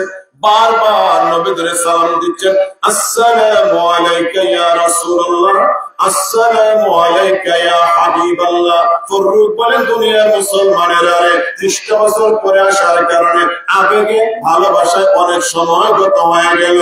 দোয়া মুনাজাত করে যখন আমি ফিরব, এমন সময় দেখি মসজিদে নববীতে কে জানি মিম্বরে বসে ওয়াজ করছে রে। ওয়াজের কথাগুলো এত গুরুত্বপূর্ণ, একটা পর্যায়ে আমিও মাহফিলের কিনারায় বসে গেলাম। ছায়া দেখি সুবহানাল্লাহ, এত মানুষ কোন থেকে ওয়াজ করুন। ফররুখ বলে, আমি সেরাই দেখি না। সুবহানাল্লাহ বলেন না। কি পর্যন্ত লোকের সমাগম হয়েছে, বেলা বাড়ার সাথে সাথে লোক খালি বাড়ে হয়। আর এত বলিষ্ঠ আওয়াজে কোরআন সুন্নাহর কথা তিনি বলে যাচ্ছেন। আমি লক্ষ্য করছি একদম নীরব থেকে মনোযোগ দিয়ে শুনছে, আর একদম দেখছি কাগজে কলমে গুরুত্বপূর্ণ কথাগুলো নোট করে নিচ্ছে। আওয়াজে বলে সুবহানাল্লাহ। বুঝলে ওয়াজ, এখন থেকে মনোযোগ। ফররুখ এক পর্যায়ে পাশে থাকা লোকটার বললেন, ভাই সাহেব ওয়াজ দিয়ে বলুন, জানা দরকার আছে না। পাশের লোকটা বললো, আপনার বাড়ি ভুল, আপনার বাড়ি আমার বাড়ি তো শরীফপুর, শরীফপুর, আমার বাড়ি মদিনা। আশ্চর্য হতো, আমার বাড়ি মদিনা আর আপনি ই হুজুরে ছিলেন না, ই হুজুরে ছিলেন না মদিনায়, এমন কোন মানুষ না। সুবহানাল্লাহ নাই? আল্লাহ কত লাগে মন খেয়াল করে না। মদিনার একটা মানুষও নাই এমন যে ওনারে ছিঁড়ে না। এত পরিচিতি লাভ করলে, এত পরিচিত ব্যক্তি, আর আপনি ওয়াজ শুনলে আবার জিজ্ঞেস কেন খেয়ে বরুণার মুফতি সাহেব হুজুরে মৌলভীবাজার মধ্যে চিনে না। তখনই ফরুক বললেন যে ভাই আপনি রাগ করবেন না, বাড়ি আমার মদিনা ঠিক আছে, আমি বহুদিন ধরে বিদেশ আসলাম বাইরে, আমি বহুদিন ধরে দেশে না। ও আপনি প্রবাসী মানুষ নেই, তুই দেশের খবর বল না। হইলা নাম রাবিয়া, যাকে মুসলিম উম্মাহ রাবিয়াতুর রায় হিসেবে জানে। উনি মানে মদিনার সবচেয়ে বড় আলিম, উনি মানে মদিনার সবচেয়ে বড় হুজুর, উনি মানে মদিনার সবচেয়ে বড় খতিব, উনি মানে মদিনার সবচেয়ে বড় স্কলার। উনার নাম রাবিয়া। জুড়ে বলে মারহাবা। ফররুখ বললেন কোন রাবিয়া?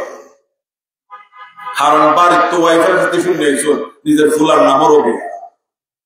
কথা বুঝলেন না? মনে হয় ছেলের নাম তো রবিয়া, বাসায় তো শুনলেন মায়ের কাছ থেকে ছেলের নাম রবিয়া, ছেলে বাসায় করে আলিম হয়েছে। এখন নাম শুনলেন উনি রবিয়া, রবিয়া তুরা। এখন জিজ্ঞেস করলেন রাবিয়া কোন রাবিয়া? বলে আরে ওনার বাবার নাম ফররুখ। সুবহানাল্লাহ বলেন। যার বাবা বহুদিন ধরে বিদেশ, উনি আল্লাহর পথে ফি সাবিলিল্লাহ, আল্লাহর পথে জিহাদে।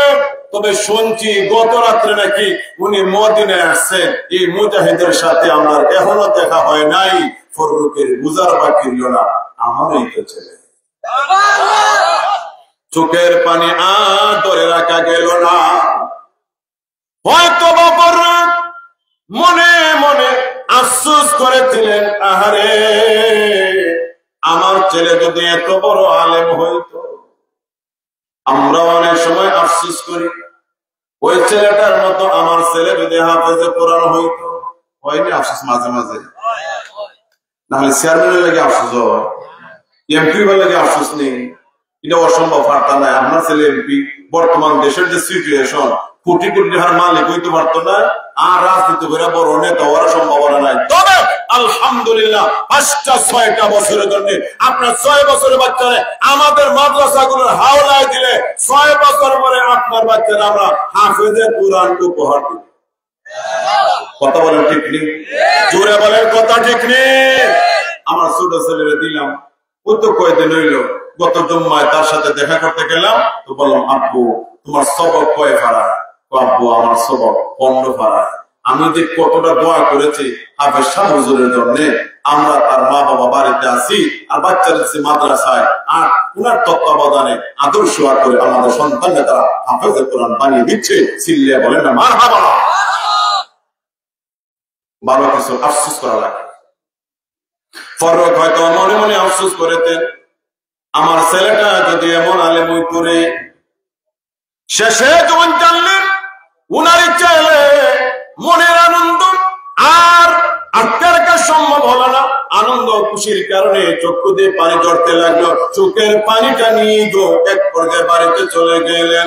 এবার রাবিয়ার মা ফররুখ রহমতুল্লাহ স্ত্রী জিজ্ঞেস করলেন, স্বামী অনেকদিন পরে বাড়ি ফিরলেন, কেন গো আপনার চোখে পানি? দুঃখটা কিসের যে চোখে পানি আসে? ফররুখ বলে, স্ত্রী শুধু শুধু ব্যথা বেদনায় চোখে পানি আসে এমন না, বেশি আনন্দের কারণেও চক্ষু দিয়ে পানি আসে। কথা বলে না কেন? 10টা-12টা বছর গত হয়ে গেল, ছেলেটা লন্ডন পরে আসে না। আজ 12 বছর পরে শরীফপুরের কোন প্রবাসী ছেলে বাড়ি আসলে ছেলেটার গলায় ধরে ধরে মা চোখের পানি মুছেন। কথা বলে ঠিক নেই?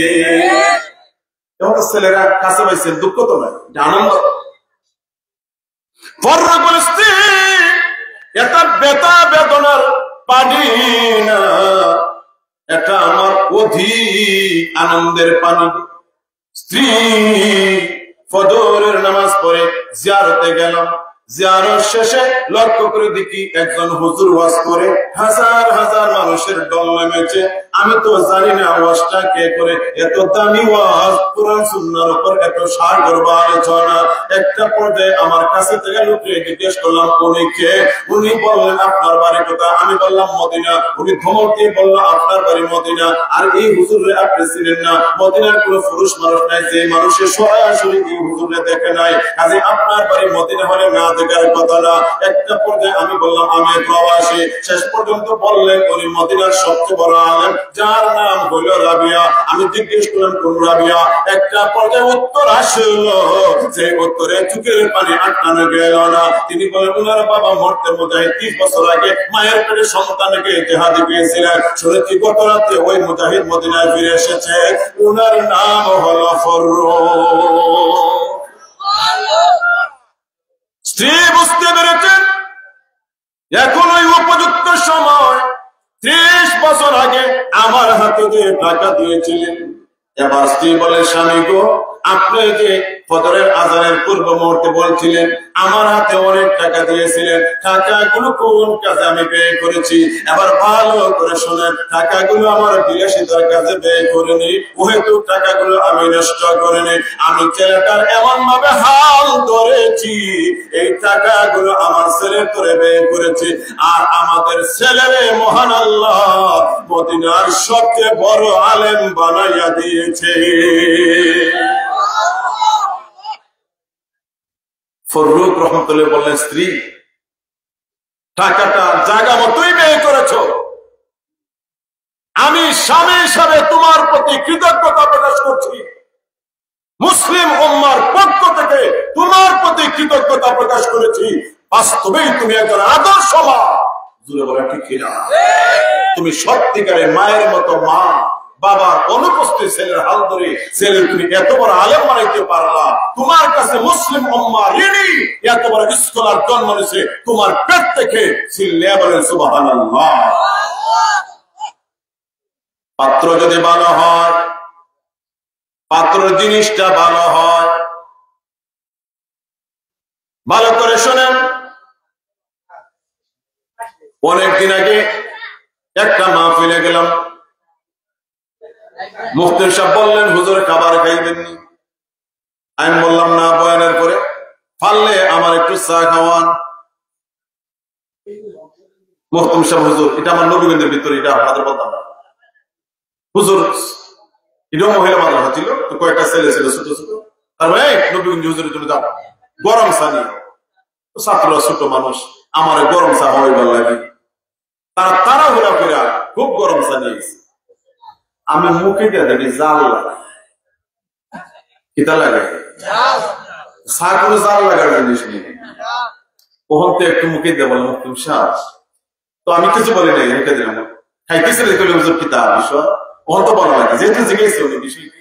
আমি বললাম না, বুঝলাম না, আপনারা কিতা চা মরিচ গুল্লা জি না, মরিচ গুল্লা বলে দেখেন তো স্যার মাঝে এই অবস্থা কি, তাই একটু টেস্ট করি না এত যা সত্যটা কেন রে কি এটা জাল লাগে ফেলে। আরেকটা হুজুর তরকারির ফাতিল দিয়ে চা করো, কিসের ফাতিল দিবি? তরকারির ফাতিল দিয়ে চা গরম করে আছে। পাতিল, বাসন, হান্ডি, এটা যদি তরকারি হয় চা ঝালই লাগবে। কথা বলে না কেন? পাত্র যদি হয় ভালো তাহলে প্রোডাক্ট হবে ভালো, কোম্পানি যদি হয় ভালো প্রোডাক্ট হবে ভালো, মাদ্রাসা ভালো, ছেলে হয় ভালো, মেয়ে হয় ভালো। আওয়াজে বলে ঠিক না? আমি এতটুকু সাহস করতে বলতেই পারি, আপনাদের এই মাদ্রাসায় যে সকল মেয়েরা পড়ে আলেমা হবে, এরা রবিয়ার মায়ের মতো মা হবে, রবিয়ার মায়ের মতো আদর্শ মা হবে। আর আদর্শ মা যদি সমাজে হয়, আদর্শ সন্তান সমাজ উপহার পায়। আওয়াজে বলে ঠিক না? আমি আপনাদের খেদমতে আল্লাহর কালামের সূরাতুল হিজরের 9 নম্বর আয়াত অংশ তিলাওয়াত করেছিলাম। তরজমাটা বলবো, আনুষঙ্গিক কয়েকটি কথা বলবো। আল্লাহ বলেন, ইন্না নাহনু নাযালনা যিকরা ওয়া ইন্না লাহু লাহাফিজুন। আমার আল্লাহ বলেন, হে পৃথিবীর মানুষ, কোরআন উপদেশ গ্রন্থ, এই কোরআন আমি আল্লাহ নাযিল করেছি, হেফাজত করব আমি আল্লাহ। আওয়াজ বাড়ায়া বলেন সুবহানাল্লাহ। উত্তর দেন, কোরআন নাযিল করেছেন কে? হেফাজত করবেন কে? তাওরাত আল্লাহ নাযিল করেছেন, হেফাজতের দায়িত্ব নেন নাই। জবুর আল্লাহ নাযিল করেছেন, হেফাজতের দায়িত্ব নেন নাই। ইনজিল আমার আল্লাহ নাযিল করেছেন, হেফাজতের দায়িত্ব নেন নাই। না নেওয়ার অনেকগুলি কারণ, এর মধ্যে একটা কারণ হলো তাওরাত, জবুর, ইনজিল ওগুলো আসমানি কিতাব, কিন্তু কালামুল্লাহ না। পৃথিবীতে একটা মাত্র কিতাব কালামুল্লাহ, সেটা হলো আল কোরআন। এই জন্য আমাদের আকীদা এটা মাখলুক না, কোরআন আল্লাহর কালাম। এই আল্লাহর কালাম আল্লাহ হেফাজত করবেন। আল্লাহ হেফাজত চাইলে বিভিন্ন ভাবে করতে পারেন, চাইলে আল্লাহ যে কোনো ভাবে করতে পারেন, কিন্তু কোরআন হেফাজতের ব্যবস্থা আল্লাহ আমাদের ভাগ্যবান বানিয়েছেন। আওয়াজে বলেন সুবহানাল্লাহ। আমাদের কি ভাগ্যবান বানাইলেন? কতগুলো সমঝিয়া দেন। বাংলাদেশের সেনাবাহিনী বাংলাদেশের গর্ব, বাংলাদেশ সেনাবাহিনী আমাদের অহংকার, বাংলাদেশ সেনাবাহিনী বাংলাদেশের অহংকার। এদের মাধ্যমে দেশের বড় বড় কঠিন সমস্যা সমাধান হয়। কথা বলেন না? পুলিশ যেখানে সাহস করে না, সেখানে আর্মির দরকার আসেনি। দোষী যারা এরারও ফাঁসার মাঝে দেয়, নির্দোষ যারা এরার আরো বেশি দেয়। কথা হয় না? গত কয়েক মাস আগে নবীগঞ্জে একটা দুর্ঘটনা করছে, একদম বাজারে হাজার হাজার মানুষের মায়। পুলিশ ওসি সাহেবের বাহিনী লইয়া উনি একেবারে নীরব, মানে সাহস নাই উনি যে এটা প্রতিরোধ করবে। তবে আপনাদের কাছে একটি সন্তান ওসি মাসুদ আলী সাহেব যখন আমাদের থানায় ছিলেন, 24 সালের 5 আগস্টে সারা বাংলাদেশে তাণ্ডব চললেও আমার নবীগঞ্জে কোন সহিংসতা ছিল না। জুড়ে বলে মারহাবা। উনি এত ট্যালেন্টেড মানুষ, আমরা আবার ভাববেন না যে আমার গ্রামের দিকে উনি বেশি প্রশংসা করেন। আলহামদুলিল্লাহ, উনি ইসলাম ধর্ম সম্পর্কে, কোরআন সম্পর্কে, সুন্নাহ সম্পর্কে যথেষ্ট স্টাডি করে। আমার যতটুকু ধারণা উনি যথেষ্ট ভালো আইডিয়া রাখেন। এর দুটো বিষয় আমি লক্ষ্য করছি। উনি এমন একটা কৌশলে নবীদের পরিচালনা করলেন, আমাদের পার্শ্ববর্তী বানিয়াচং উপজেলা সন্তোষ নামক একটা দারাগারে পিটাইয়া উষ্টাইয়া জানে মাইয়া গাছের ডালে ঝুলাই রাখছে লাইটের মতো। পরের দিন সকালে 11টায় আর্মি উদ্ধার করছে। কিন্তু আমাদের নবীগঞ্জ উপজেলায় মারামারির মতো কোন সহিংসতা ঘটে নাই। আলহামদুলিল্লাহ। আমি ওনারে শুকরিয়া জানাই, আপনাদের গ্রামের শুকরিয়া জানাই, আপনাদের এলাকার শুকরিয়া জানাই। আল্লাহ ইবাদত করছেন, তবে ওনার যথেষ্ট বিচক্ষণতা এখানে কাজ করেছে। কিছুদিন আগে যে মারামারিটা হইল, পুলিশ অসহায়, আর্মি আসার পরে ফিডা দেখা যায়। বুঝেন তো আপনারা, নবীগঞ্জ শেষ পর্যন্ত এটা গোপালগঞ্জ হয়ে গেছে। কথা বুঝেন না আপনারা? লাল লাল হয়ে ফেলাইছে আর্মি ফিডাইয়া। এরপরে তো দুই দিকে দুইটা মার্ডার হয়েছে। যাক, আল্লাহ নবীগঞ্জের শান্ত করছে। যদি আর্মি নাই তো লাশের সারি আরো দীর্ঘ হতো। তাহলে সেনাবাহিনী বাংলাদেশের কঠিন কঠিন পরিস্থিতিতে বাংলাদেশের জন্য কত বড় আল্লাহ পাকের বিশেষ একটা দয়া। আমি কি বোঝাতে চাচ্ছি প্রশাসন কথা নিয়ে? সেনাবাহিনী বাংলাদেশের অহংকার, আর হাফেজে কোরআন আল্লাহ পাকের অহংকার। জুড়ে জুড়ে বলে সুবহানাল্লাহ। সেনাবাহিনী, আর্মি বাহিনী, বিজিবি বাহিনী, র্যাব বাহিনী দেশের হেফাজত করে, আর আপনার আমার সন্তান হাফেজে কোরআন হইয়া আল্লাহ কোরআন হেফাজত করে। জুড়ে বলে সুবহানাল্লাহ। কেমনে কোরআন হেফাজত? 10-12 বছরের বাচ্চার এই জায়গার মধ্যে কোরআন আসেনি? সুন্দর হয়ে উত্তর দেন, কোরআন আসেনি? আপনাদের যেমন সূরা ফাতিহা মুখস্থ আছে না নাই? আপনারা যারা আমজনতা, আপনাদের সূরা ফাতিহা মুখস্থ আছে। আর হাফেজে কোরআনের একবারে সূরা ফাতিহা থেকে নিয়ে সূরা নাস পর্যন্ত 114টি সূরা 30 পারা সমগ্র কোরআন রেকর্ডিং করে রেখেছে তার সিনার মাঝে। যখনই সময় হয়, তখনই প্লে হয়, তখনই তিলাওয়াত শুরু হয়। জুড়ে বলেন মারহাবা। এই ছোট্ট জায়গার মাঝে এত বড় কোরআনটাকে সংরক্ষণের ব্যবস্থাটা করে দিয়েছেন কে? আল্লাহ। এই জন্য আল্লাহ বলেন, আমি হেফাজত করি। বুঝে শুনে বলবেন আপনারা, আমাদের মাদ্রাসায় যত কোরআন, মক্তবে যত কোরআন, লাইব্রেরিতে যত কোরআন, বাজারে যত কোরআন, মাজারে যত কোরআন, এক কথায় মুসলমানদের কাছে যত কপি সাফার কোরআন রয়েছে সবগুলো কোরআন আল্লাহ না করুন কাফের বেঈমানরা যদি চুরি করে নিয়ে যায়, এরপরেও মুসলিম জাতিরে আটকাতে পারবে না। কেননা কোরআনের দুশমনরা সাফার কোরআন চুরি করতে পারলেও সিনার কোরআন চুরি করা যায় না। আরো জোরে বলেন ঠিক নেই? আপনার বাড়ি থেকে সাফার কোরআন চুরি করে নিতে পারে লক্ষ লক্ষ হাফেজে কোরআন রয়েছে। এই ক্ষেত্রে একটা হাদিস না শুনাইলেই নয়, সেটা হলে শুনেন, নবীজি বলেন ছোট ছোট বাচ্চারা গুনাহ করলে আল্লাহ তাআলা মাফ করে দেন। মহব্বতে বলেন সুবহানাল্লাহ। এখন আপনাদের জিজ্ঞেস করি, ছোট বাচ্চারা গুনাহ করেনি? ছোট বাচ্চারা গুনাহ করে না জেনে বুঝছেন, তাই বুঝাইছেন একেবারে ছোট। আর যারা গোসল করে এরা বুঝাইছে ছোটর মাঝে বড়টা মাতুন না দিয়ে আমরা ছোট বলতে আমি বুঝাইছি 3-4 বছর বয়স ধরে। এই 4 বছর বাচ্চায় আপনারা শরীফপুর এলাকায় মোবাইল টিপতে পারেন? ইয়া মা গো, দাদাও তোড়া পারে। উত্তর দিন না কেন? আমি তো বললাম আমার ছেলে, আল্লাহ আমরা তো যথেষ্ট কন্ট্রোল রাখার চেষ্টা করি, এরপরেও আমার ছেলে গুগল পর্যন্ত বস্তু জানুয়ারি 20 তারিখ আইলে তার 4 বছর বয়স হইব, সে ওখানে ওই গুগল ইডা দেও হিডা দেও করিতে পারে। কথা বুঝেন না আপনারা?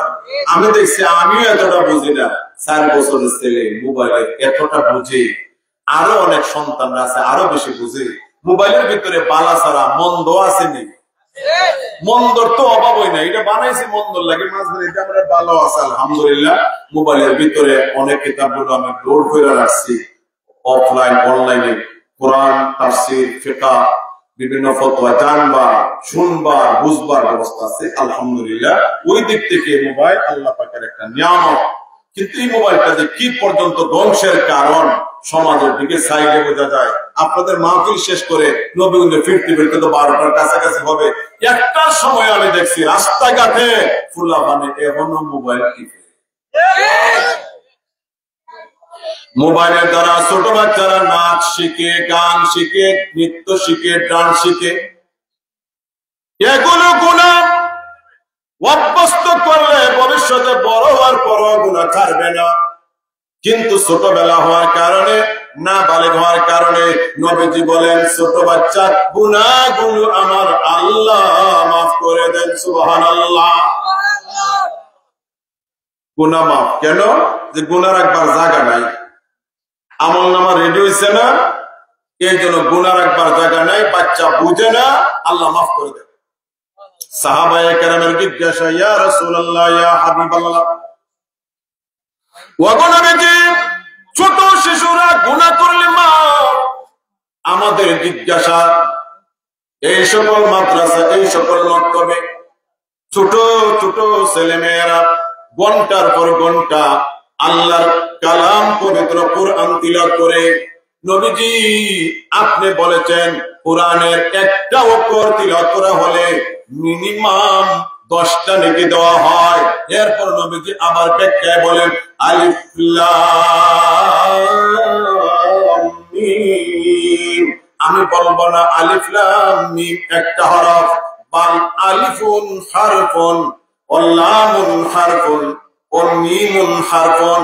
নবীজি বলেন উম্মত রে, আলিফ একটা অক্ষর, লাম একটা অক্ষর, মিম একটা অক্ষর, যদিও 3টারে এক জায়গায় লেখা হয়েছে, আমি একটা বলবো না, তার মানে প্রতিটি অক্ষরে করে 10টা করে নেকি হয়।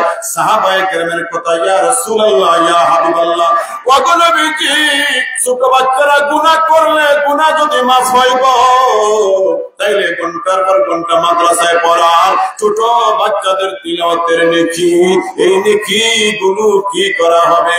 আমার নবী 1000 বছর আগে বলেছেন বাচ্চাগুলো সারাদিন গভীর রাত্রে তিলাওয়াতের লক্ষ লক্ষ নেকি সমান 2 ভাগে ভাগ করে সন্তানদের আম্মা পার আমলনামায় জমা দেওয়া হয়। আমি বাবা যখন নাক ডাকা ঘুমাই, রাত বাজে 3টা, কিন্তু আমার ছেলে তখন আমাদেরকে চাই এইভাবে দুলতে থাকি, কোরআন তিলাওয়াত করতে থাকি। প্রত্যেক হাফেজের বাবা ঘুমাও আর হাফেজ ছেলেটা মাদ্রাসায় তাহাজ্জুদ নামাজ পড়ে, ছোট বাচ্চা তুলতেছে আর কোরআন তিলাওয়াত করতেছে। বাচ্চায় কষ্ট করে তিলাওয়াত করে, সব প্যাকেজ হয় আম্মার আমল নামায়, বাবার আমল নামায়। সুবহানাল্লাহ না? আমি আপনাদের সহজভাবে জিজ্ঞেস করি, সন্তানদের তিলাওয়াত আমরা চাই না না চাই? মরণের পরে সন্তানের জিয়ারত আমরা চাই না না চাই? ও শরীফপুর এলাকার তৌহিদি জনতা, আপনারা যদি ছেলের লন্ডন পাঠায় যেমন আশা করেন, আমেরিকা পাঠায় আশা করেন ডলার আর পাউন্ডের, ছেলে উন্নত রাষ্ট্রে গেলে ডলার আর পাউন্ড দিবে, এটা যতটা সুখের যতটা আনন্দের, তার চেয়ে বেশি আনন্দের হবে আপনার ছেলে যদি আলেমে দিন হয়। কথা ঠিক না? শুনেন, শেষ কথা বলবো এই কথা দিই, জীবিত আম্মা আব্বার চেয়ে কবরবাসী আম্মা আব্বা বড় অসহায়। জীবিত আম্মা আব্বা সন্তান যদি লালন পালন নাও করে, এই মা বাবা বৃদ্ধ বয়সে লাঠি হাতে নিয়ে, ভিক্ষার ঝুলি হাতে নিয়ে বাড়ি বাড়ি ভিক্ষা করার সুযোগ আছে না নাই? বয়স্ক ভাতা চেয়ারম্যান অফিসে মেম্বারের কাছে আসে না নাই? লন্ডন আমেরিকা বাড়ি যাইবার ব্যবস্থা আছে, জমিদার বাড়ি যাইবার ব্যবস্থা আছে, ধনী বাড়ি যাইবার ব্যবস্থা আছে, কিন্তু কবরবাসী আম্মা আব্বা এত অসহায়, তারা আর যাইবার কোন জায়গা নাই।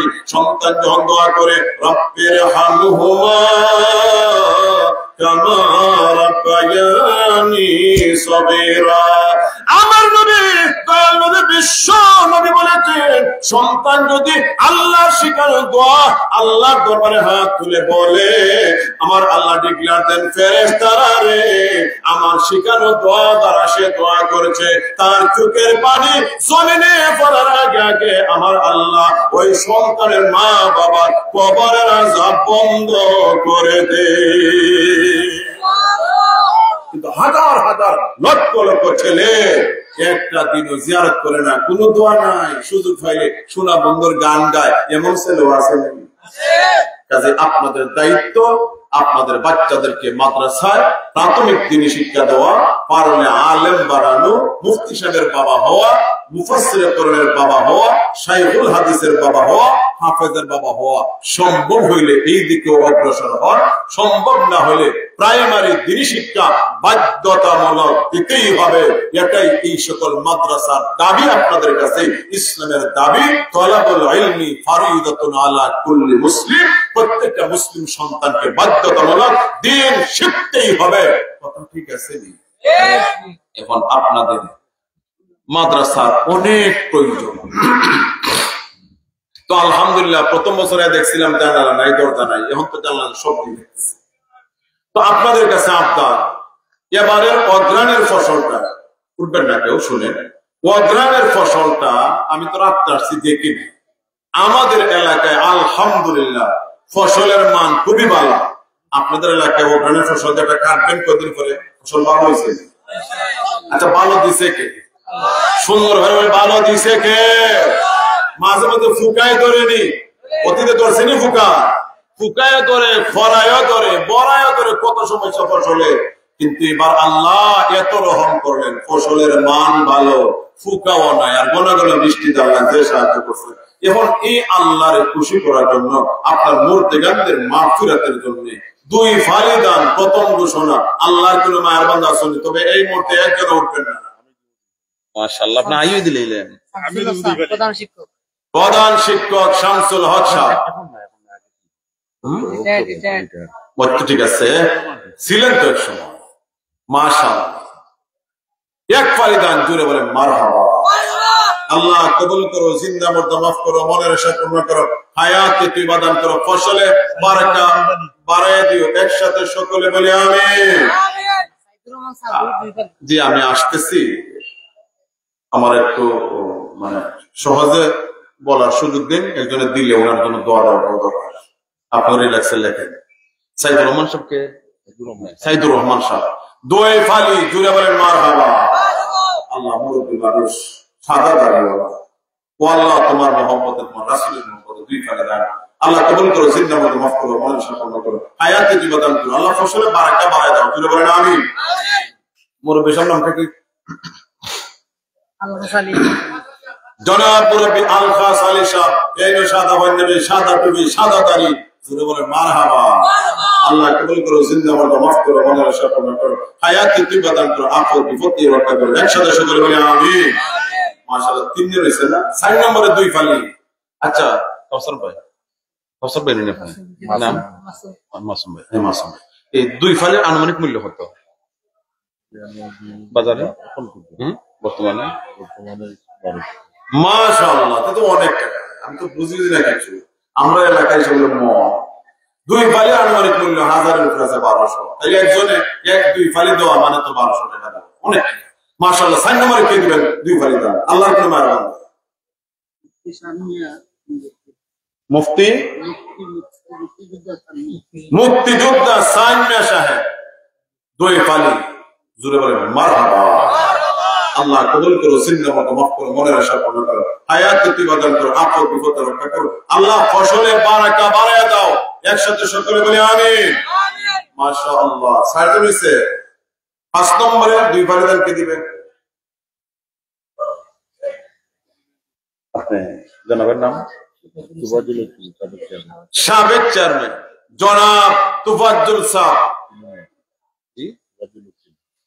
তুফাজ্জল হক সিনিয়র না? 2 ফালি দান, জোরে বলেন মারহাবা। আল্লাহ তুমি কবুল করো, জিন্দা মরদা মাফ করো, মনের আশা পূর্ণ করো, হায়াতে তৈবা দান করো, আপদ বিপদ রোগ ক্যান্সার থেকে আল্লাহ সব দিন হেফাজতে রাখিও। জোরে বলেন আমিন। মাশাআল্লাহ, কয়জন আছে? 5 জন। সিরিয়াল জন সাইডে দিত, আমি মাঝে জিজ্ঞাসা কইতে পারবো। আমরা কি 5 জনে আটকে থাকতাম না? 6 নম্বরে 2 ফালি কে দিবেন? আল্লাহর কোন মায়ের বান্দা। উঠবেন না কেউ? না দিলেও বসা থাকেন, না দিলেও বসা থাকেন। দোয়াটা দেন যারা দিবে। কে আছেন দিকে আল্লাহর মায়ের বান্দা? 6 নম্বরে 2 ফালি দেন। জমিনে ফসল ভালো, এটা আল্লাহ দিছে, মাথায় রাখেন। আর আল্লাহরে দিলে আল্লাহ বাড়াইয়ে দেন, আল্লাহ কমাই দেন। দেখেন 6 নম্বরে কে আছেন 2 ফালি, আল্লাহর কোন মায়ের বান্দা। এক মনের পরিমাণ কি? 2 ফাল থেকে কম আছে। ফলে 2 ফালি। আজমল হোসেন নোয়াগাঁও 1 মন, জুড়ে বলেন মারহাবা। আল্লাহ কবুল করো, জিন্দা মরদা মাফ করো, মনের আশা পূর্ণ করো, হায়াতে প্রদান করো, সকলে বলি আমিন। মাশাআল্লাহ, আর কেউ আছেন?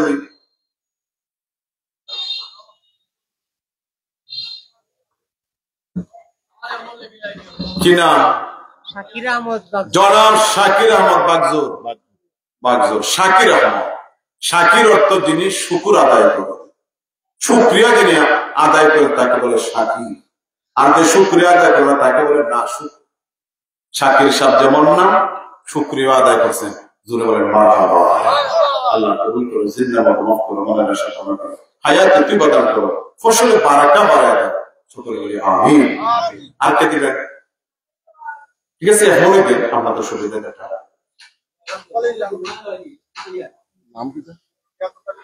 জনাব লিয়াকত আলী সাহেব শরীফপুর 1 ফালি, 1 ফালি, জুড়ে বলেন মারহাবা।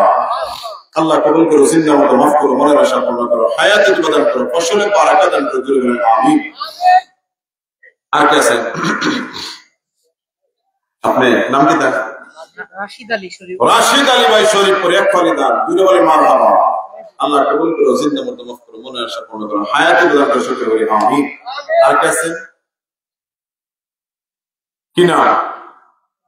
জি আব্দুল শহীদ, মুরব্বী মানুষ, বাড়িটা বারজুমনি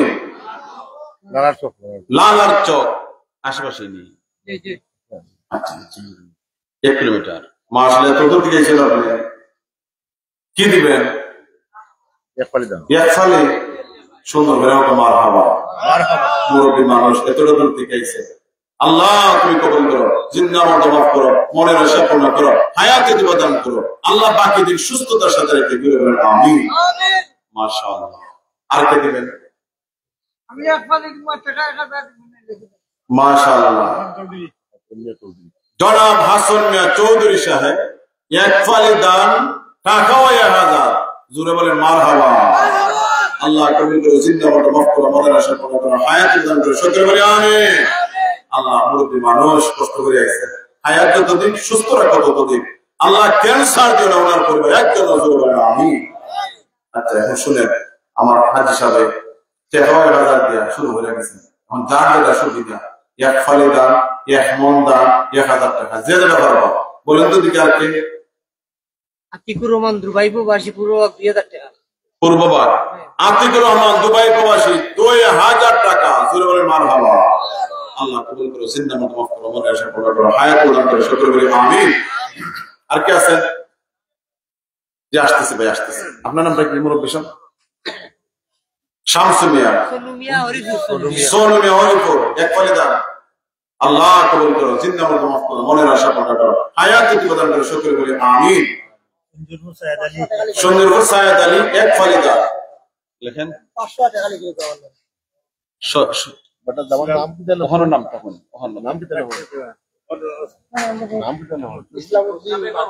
ইসলামউদ্দিন সাহেব 500 টাকা। 500 লেখাতে পিতা বলেছে একটু একটু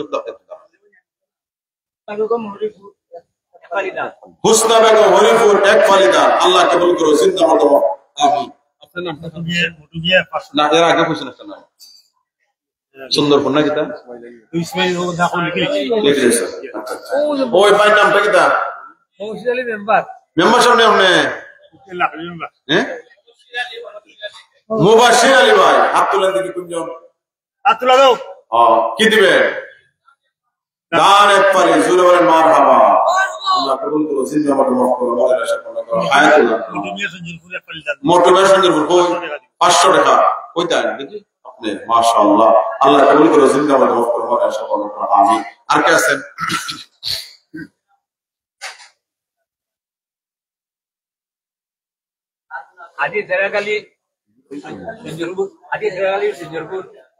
সঞ্জরপুর হাজি সেরাগ আলী সাহেব 1,000 নগদ। জোরে বলেন মারহাবা।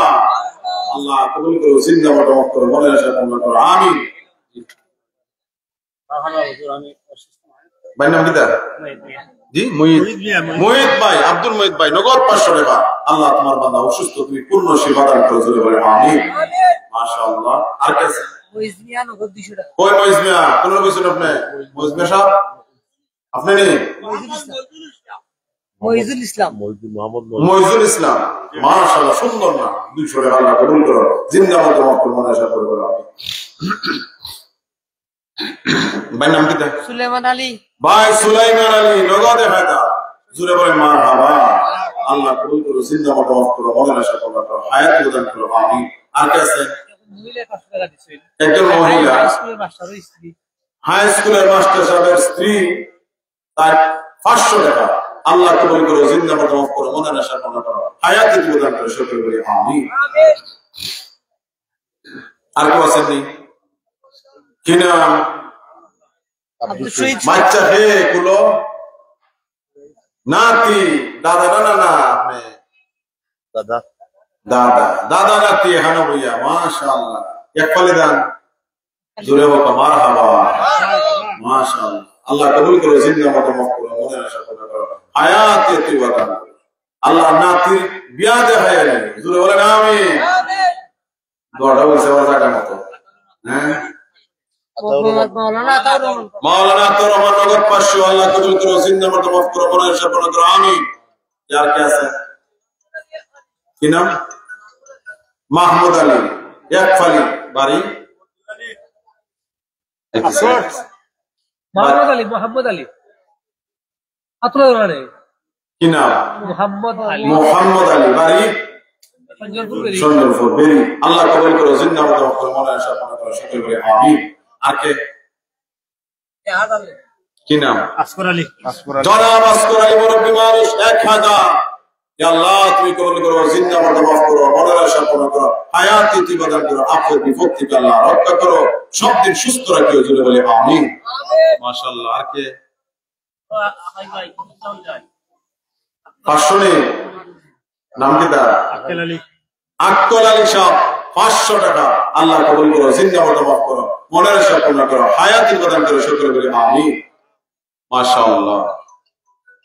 জি আর কে? কি নাম?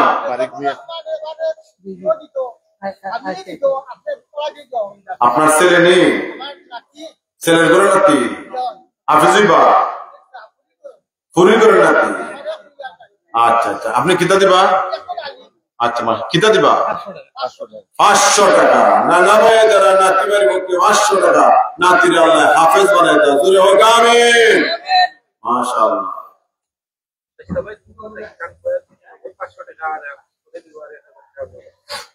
শাস্তি মিয়ার পক্ষ থেকে ওনার ছেলে শাস্তি মেশা মারা গেছে। 500 টাকা লেখাই 1000 টাকা। জি 500 টাকা নগদ দিচ্ছেন, পরে আরো 1000 টাকা। জুড়ে হুকা মার হাওয়া।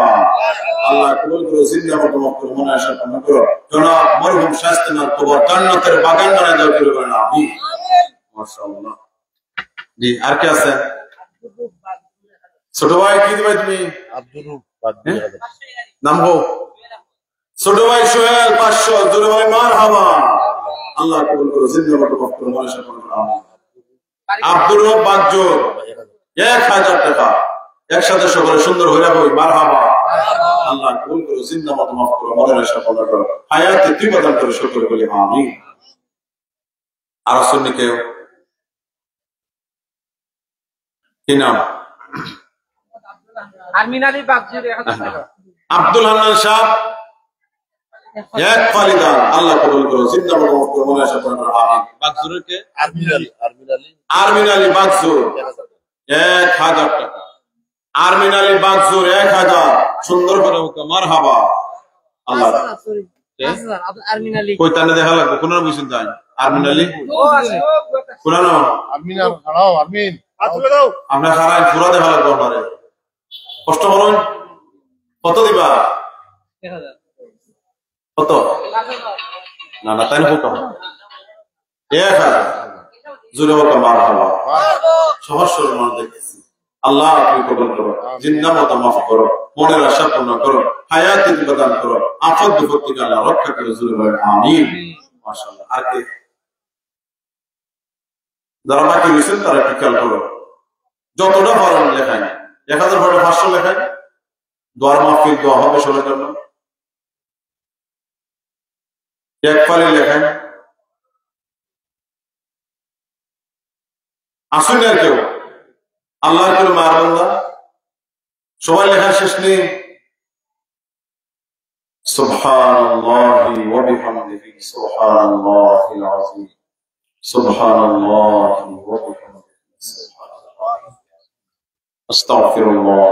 কি দিবেন আপনি? এক পালে দান। মুরব্বির নামটা কি? বাগজুরে হাবিবুর রহমান হাবিবুর রহমান বাগজুর এক পালে দান। আল্লাহ জিন্দা মতো মাফ করো, মনে আশা পূর্ণ করো। আমরা মাযুর মেহমান ওয়াহিদাতুল হযরত মাওলানা আগে তিউরে সাহেব ছিলেন। মাশাআল্লাহ। আমরা নবীজি পরিও গানে দিলে হইব, তোমার জড়িয়ে জনা গানে দিলে হইব। আর ইনশাআল্লাহ আমরা তিউরে সাহেব বয়ানের পরে শেষ বয়ানের পরে আমরা সিদ্ধির ব্যবস্থা আছে। মাশাআল্লাহ। সিদ্ধির ব্যবস্থা আমরা তিউরে দাও এলাকার কাছে রইল তিউরে দাও। মাশাআল্লাহ। সবার দাওয়াত খুশি নি আমরা? মাশাআল্লাহ মাশাআল্লাহ। আর এখন যে আইবা বয়ান ভালো লাগে। আপনারা ইংল্যান্ড চিনেন কিনা সবাই আমরা জানি না। আমার খুব চিনা জানা মানুষ। আলাদা একটা মজা পাইবা। জুড়ে আলহামদুলিল্লাহ। অনেক বড় আলেম, সুমিষ্টভাষী বক্তা, আমাদের সিলেটের কৃতি সন্তান কারি মাওলানা তাইয়ুবুর রহমান সাহেব অত্যন্ত চমৎকার গান। 1000 সুলেমান মিয়া সুলেমান আলী না না সুলতান পারিয়া কোন দিবানো বাজো সুলেমান আলী শরীফপুর 1000 শরীফপুর 1000। আল্লাহ কবুল করো, জিন্দা মতো মাফ করো, মনের আশা পূর্ণ করো, হায়াতে তুই বাদান করো, আফত বিপদ থেকে রক্ষা করো। সকলে বলি আমিন। মাশাআল্লাহ। বেশ খুশি হইলাম। মাদ্রাসার আজকের দেওয়াটাই শুধু শেষ নয়, আজকের দেওয়াই শুধু দেওয়া নয়, সুযোগ হইলে দিবেন ইনশাআল্লাহ। মৌলভীবাজার জেলা অ্যাকাউন্টিং অফিসার ইখলাসুর রহমান আপনার ওয়াজ নিয়ে 1000 টাকা দেন। মাশাআল্লাহ। জেলা অ্যাকাউন্টিং অফিসার মৌলভীবাজার জেলা জনাব ইখলাসুর রহমান সাহেব। আপনার পরিচিত নেই? লালার চর তাহলে কি তার লাইফ বসেন নাকি তার লাইভ আছে যে 5,000 টাকা জোরে বলেন মারহাবা। দেখছেন যে আল্লাহ হাত থেকে কোন দিকে না কবুল হইলা পৌঁছায় দেয়। ইখলাসুর রহমান লালার চক কোরআনের সুপরিচিত একটি সূরার নাম সূরাতুল ইখলাস কুল হুয়াল্লাহু আহাদ। তো তিনি অ্যাকাউন্টিং অফিসার 5,000 আল্লাহ কবুল করো, জিন্দা মতো মাফ করো, মনের আশা পূর্ণ করো, হায়াত প্রদান করো, আফত বিপদ থেকে রক্ষা করো, আল্লাহ আয়ের যদি বরকত বাড়ায় দাও। জুড়ে বলেন আমিন। মাশাআল্লাহ। তো ঠিক আছে ইনশাআল্লাহ সবাই বসেন সুন্দরভাবে। যেহেতু আপনারা দুরূদ শরীফ সাল্লাল্লাহু আলাইহি সাল্লাম মাওলানা মুহাম্মদ ওয়া আলা আলিহি ওয়া আসহাবিহি ওয়া সাল্লাম। আস্তাগফিরুল্লাহ ইন্নাল্লাহা গফুরুর রহিম। আলহামদুলিল্লাহ আলহামদুলিল্লাহি রাব্বিল আলামিন ওয়াস সালাতু ওয়াস সালামু আলা সাইয়্যিদিল মুরসালিন ওয়া আলা আলিহি ওয়া আসহাবিহি আজমাইন। ربنا ظلمنا أنفسنا وإن لم تغفر لنا وترحمنا لنكونن من الخاسرين. ربنا آتنا في الدنيا حسنة وفي الآخرة حسنة وقنا عذاب النار. رب ارحمهما كما ربياني صغيرا. رب العالمين أسكري মাহফিল কবুল মঞ্জুর ফরমাও। আয় আল্লাহ আমাদের জিন্দেগীর तमाम গুনাহ মাফ ফরমাও। আয় আল্লাহ আমাদের সকলের মা বাবার মাফ ফরমাও, আমাদের অসহায় মধ্যে জ্ঞান ধরে মাফ ফরমাও। সারা দুনিয়ার মুসলিম নরনারী সকলের মাফ করে দাও। কবরবাসী আম্মা পার কবর জান্নাতের বাগান বানিয়ে দাও। আয় আল্লাহ এলাকার উলামায়ে কেরাম এবং মুরব্বিয়ানদের হায়াতে তৈবা বাড়িয়ে দাও। মা বোনদের বেশি বেশি নেক আমলের তৌফিক দাও। এলাকার যুবক তরুণ ছাত্র ভাইদের দিনের নেককার ফরজগার বানিয়ে দাও। রব্বুল আলামিন যত বিমারি সকলের শিফা দান করো। বিশেষ করে আমরা যারা হাত তুলেছি আমাদের একজন তো মাওলা কোনদিন ক্যান্সার দিও না আল্লাহ, চলার পথে রোগ অ্যাক্সিডেন্ট দিও না আল্লাহ, আগুনে জ্বালায়া পানিতে ডুবাইয়া মারিও না, চোর ডাকাত জালেমের হাতে মরণ দিও না আল্লাহ। জীবনের শেষ মুহূর্ত পর্যন্ত সুস্থ শরীরে তোমার গোলামি নসিব ফরমাও আল্লাহ। তারা নগরীর ওয়াদা দিলেন সবকে যারা এসবে কবুল করে নাও আল্লাহ। দানশীলদের সকল মুর্তেগানদের কবরে দানের সওয়াব হাদিয়া পৌঁছে দাও আয় আল্লাহ। অত্র এলাকার নারী পুরুষ ছেলে মেয়ে যারা দেশের বাহিরে তোমার রহমতের হাওলা করলো সহি সালামত রেখে বেশি বেশি হালাল রুজি করার তৌফিক দাও আয় আল্লাহ। এই মাদ্রাসার কবুল মঞ্জুর ফরমাও। মাদ্রাসার तमाम জরুরিয়াত তোমার কুদরতি খাজানা থেকে পূর্ণ করে দাও আল্লাহ। এই মাহফিল মাদ্রাসা আমাদের সকলের জন্য নাজাতের ওসিলা বানিয়ে দাও আয় আল্লাহ। আমাদের সকলের পক্ষ থেকে নাম ধরে ধরে অসংখ্য গণিত দুরূদ সালাম সোনার মদিনায় নবীজির খেদমতে পৌঁছায়া দাও। ওয়াসাল্লাল্লাহু তাআলা আলা খায়রি মুহাম্মাদিন ওয়া আলিহি ওয়া আসহাবিহি আজমাইন ওয়ারহামনা বিরহমাতিকা ইয়া আরহামার রাহিম। আসসালামু আলাইকুম। मौलाना तारीख बिउरों का आराम बयानों राखने वफात कर दी और हमें उम्मीद है हज़रत मौलाना आतिफ साया वफात करने के लिए रखा हमारे सामने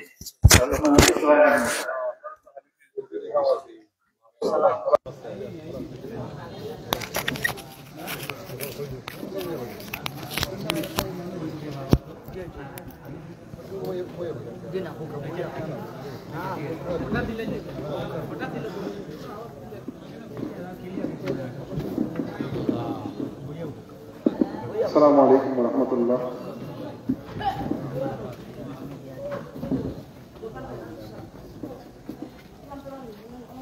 السلام عليكم ورحمة الله.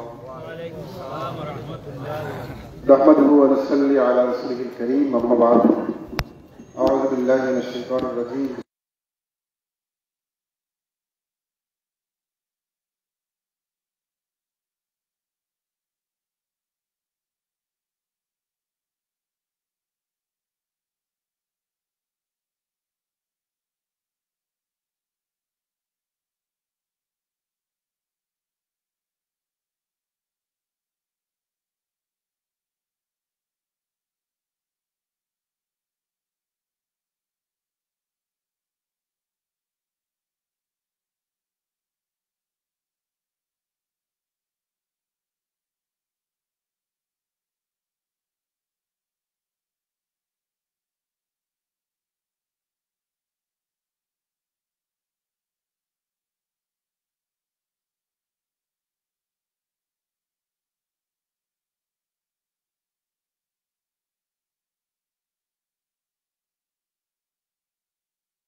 আজকে যে যে এলাকায় একটি দিনী প্রতিষ্ঠান হয়েছে সেই এলাকা আবাদ হয়েছে আলহামদুলিল্লাহ। এই যে মাদ্রাসা এখানে হয়েছে হওয়ার কারণে আমাদের বাচ্চা কাচ্চারা এখানে পড়তেছে। আজকে আমাদের দেশের দিকে তাকালে, সমাজের দিকে তাকালে কি দেখা যায় যে আমাদের জেনারেশনরা আজকে দিন থেকে সরে যাচ্ছে, কোরআন হাদিস থেকে সরে যাচ্ছে, যার কারণে আমাদের পরিবার, সামাজিক অবক্ষয়, সব জায়গায় একটি অবক্ষয় সৃষ্টি হচ্ছে। তার কারণ কি? আমরা কোরআন থেকে সরে যাচ্ছি, আমরা হাদিস থেকে সরে যাচ্ছি। তার কারণে আমাদের মূল কাজটি হচ্ছে দিনী প্রতিষ্ঠানকে টিকিয়ে রাখা এবং বাচ্চাদেরকে এই জায়গায় ভর্তি করানো, যাতে আমাদের বাচ্চারা কোরআন শিখতে পারে, হাদিসের জ্ঞান শিখতে পারে এবং দিনই কাজ শিখতে পারে, নামাজ শিখতে পারে, নামাজি হতে পারে, আল্লাহওয়ালা হতে পারে, মুত্তাকি হতে পারে। যদি আমাদের বাচ্চারা দিনই অর্জন করতে পারে, নামাজি হয়ে আল্লাহওয়ালা হয়, তাহলে এই সমাজ থেকে খারাপ কাজ বিধৃত হবে। আর যদি আমরা এটাকে এই জায়গা থেকে সরে আসি, তাহলে আমরা পিছিয়ে যাচ্ছি এবং আমরা পিছিয়ে যাব। আমরা যে থাকি না কেন, আমাদের এই কাজগুলো খুবই জরুরি, প্রয়োজন। কারণ এত দিন যাচ্ছে, আমাদের বাচ্চারা অবক্ষয়ের দিকে যাচ্ছে। সুতরাং আমরা এই ধরনের মাহফিলে উলামায়ে কেরামরা বয়ান পেশ করেন, এটা একটি শিক্ষার জায়গা, এটা একটি মুবারক মাজলিস। এই মাজলিসে বসলে আমরা শিখতে পারি, আমরা উলামায়ে কেরামদের কাছ থেকে আমরা যে জ্ঞানটুকু শিখি, এটা আমাদের জীবনে যেন আমরা আমাদের জীবনে বাস্তবায়ন করতে আল্লাহ যেন তৌফিক দান করে। আমরা হয়তো বিভিন্ন মতভেদ হতে পারে, কিন্তু সবকিছুর ঊর্ধ্বে আমাদের ইসলাম, আমাদের দিন, ধর্ম। পার্থক্য অনেক জায়গায় থাকতে পারে, কিন্তু আমরা ছোটখাটো বিষয় নিয়ে মতবিরোধ করে করে আমাদের মূল জায়গায় চলে যাচ্ছে। আমরা হয়তো অনেকেই অনেক মাসলা নিয়ে মতবিরোধ আছে, অনেক বিষয় নিয়ে মতবিরোধ থাকতে পারে, কিন্তু আসলে এই মতবিরোধটা আমরা ভুলে যাওয়া এখন দরকার। আমরা এখন মূল সকলে আমরা এক হওয়া দরকার, যাতে আমাদের দিন টিকে থাকে। যেভাবে আলে হাদিস, সালাফি, লামাজাবিরা আমাদেরকে আক্রমণ করতেছে, আমাদের মূল জিনিস তারা কেড়ে যাচ্ছে। যদি আমরা এখন এই বিপদকামী আমাদের মধ্যে গ্রুপ থাকে, তাহলে আমরা সেগুলো মোকাবেলা করতে পারবো না। আমরা যেন, আমি একজন জনপ্রতিনিধি, কিন্তু আমি এগুলো স্পষ্ট বলি, যেটা হক সেটা বলা উচিত, যেটা হক নয় সেটা আমাদেরকে বলা উচিত, কারণ সেটা আমাদের দায়িত্ব হচ্ছে সেটা বলে যাওয়া। আল্লাহ যেন আমাদেরকে সকলকে কবুল করেন, আমরা যেন সকলে এক প্ল্যাটফর্মে এসে আমরা যদি এই কাজগুলো যেন করতে পারি। আল্লাহ আমাদেরকে তৌফিক দান করেন। আমাকে এখানে সুযোগ দেওয়ার জন্য আমাদের আমাকে খুব স্নেহ করেন। আসলে এই এলাকার মানুষ সবসময় আমাকে মায়া করেন, আর আমারও স্বপ্ন ছিল যে এই প্রতিষ্ঠানগুলোকে একটি বড় পর্যায়ে নিয়ে যাওয়া। আমাকে আপনারা উপজেলা চেয়ারম্যানের ভোট দিয়েছিলেন, সহযোগিতা করেছিলেন, সেই সুযোগ আল্লাহ পাক দিয়েছেন, আবার আল্লাহ পাকের মনসা হয়তো নিয়েছেন। যদি আল্লাহ পাকের মনসা আবার হয়, তিনি কোন জায়গায় নিতে পারেন, তার ইচ্ছা। তিনি তুইজ্জু মান তাশা ওয়া তুযিল্লু মান তাশা। আল্লাহ যাকে ইজ্জত দেন, আবার তাকে বজ্জিত করেন। কাকে কখন বসাবেন কোন চেয়ারে, সেটা আল্লাহ পাক জানেন। কাকে কখন সম্মানিত করছে আল্লাহ পাক জানেন, বা আল্লাহ পাক কাকে কখন বজ্জিত, সেটা আল্লাহ জানেন, আল্লাহর ইচ্ছা। আমরা আল্লাহ পাকের সবকিছুর উপরে আলহামদুলিল্লাহ সন্তুষ্ট আছি। আল্লাহ যেন আমাদেরকে দিনী কাজে মানুষের সেবক হিসাবে যেন কবুল করেন, সবসময় যেন আপনাদের পাশে থাকতে পারে। আল্লাহ যেন সেই তৌফিক দান করেন, এবং আপনারা যেন আমাকে মায়া করেন, আমার জন্য দোয়া করেন, আমি আপনাদের দোয়া করব, যাতে আমরা যেন আল্লাহ আমাদেরকে যেন কবুল করেন, নামাজি হতে পারি, মুত্তাকি হতে পারি। সেই কামনা রেখে আপনাদের সকলকে আন্তরিক মোবারকবাদ জানিয়ে আমার জন্য দোয়া আছে, আমি আমার কথা একান্ত করছি। আসসালামু আলাইকুম ওয়া রাহমাতুল্লাহ।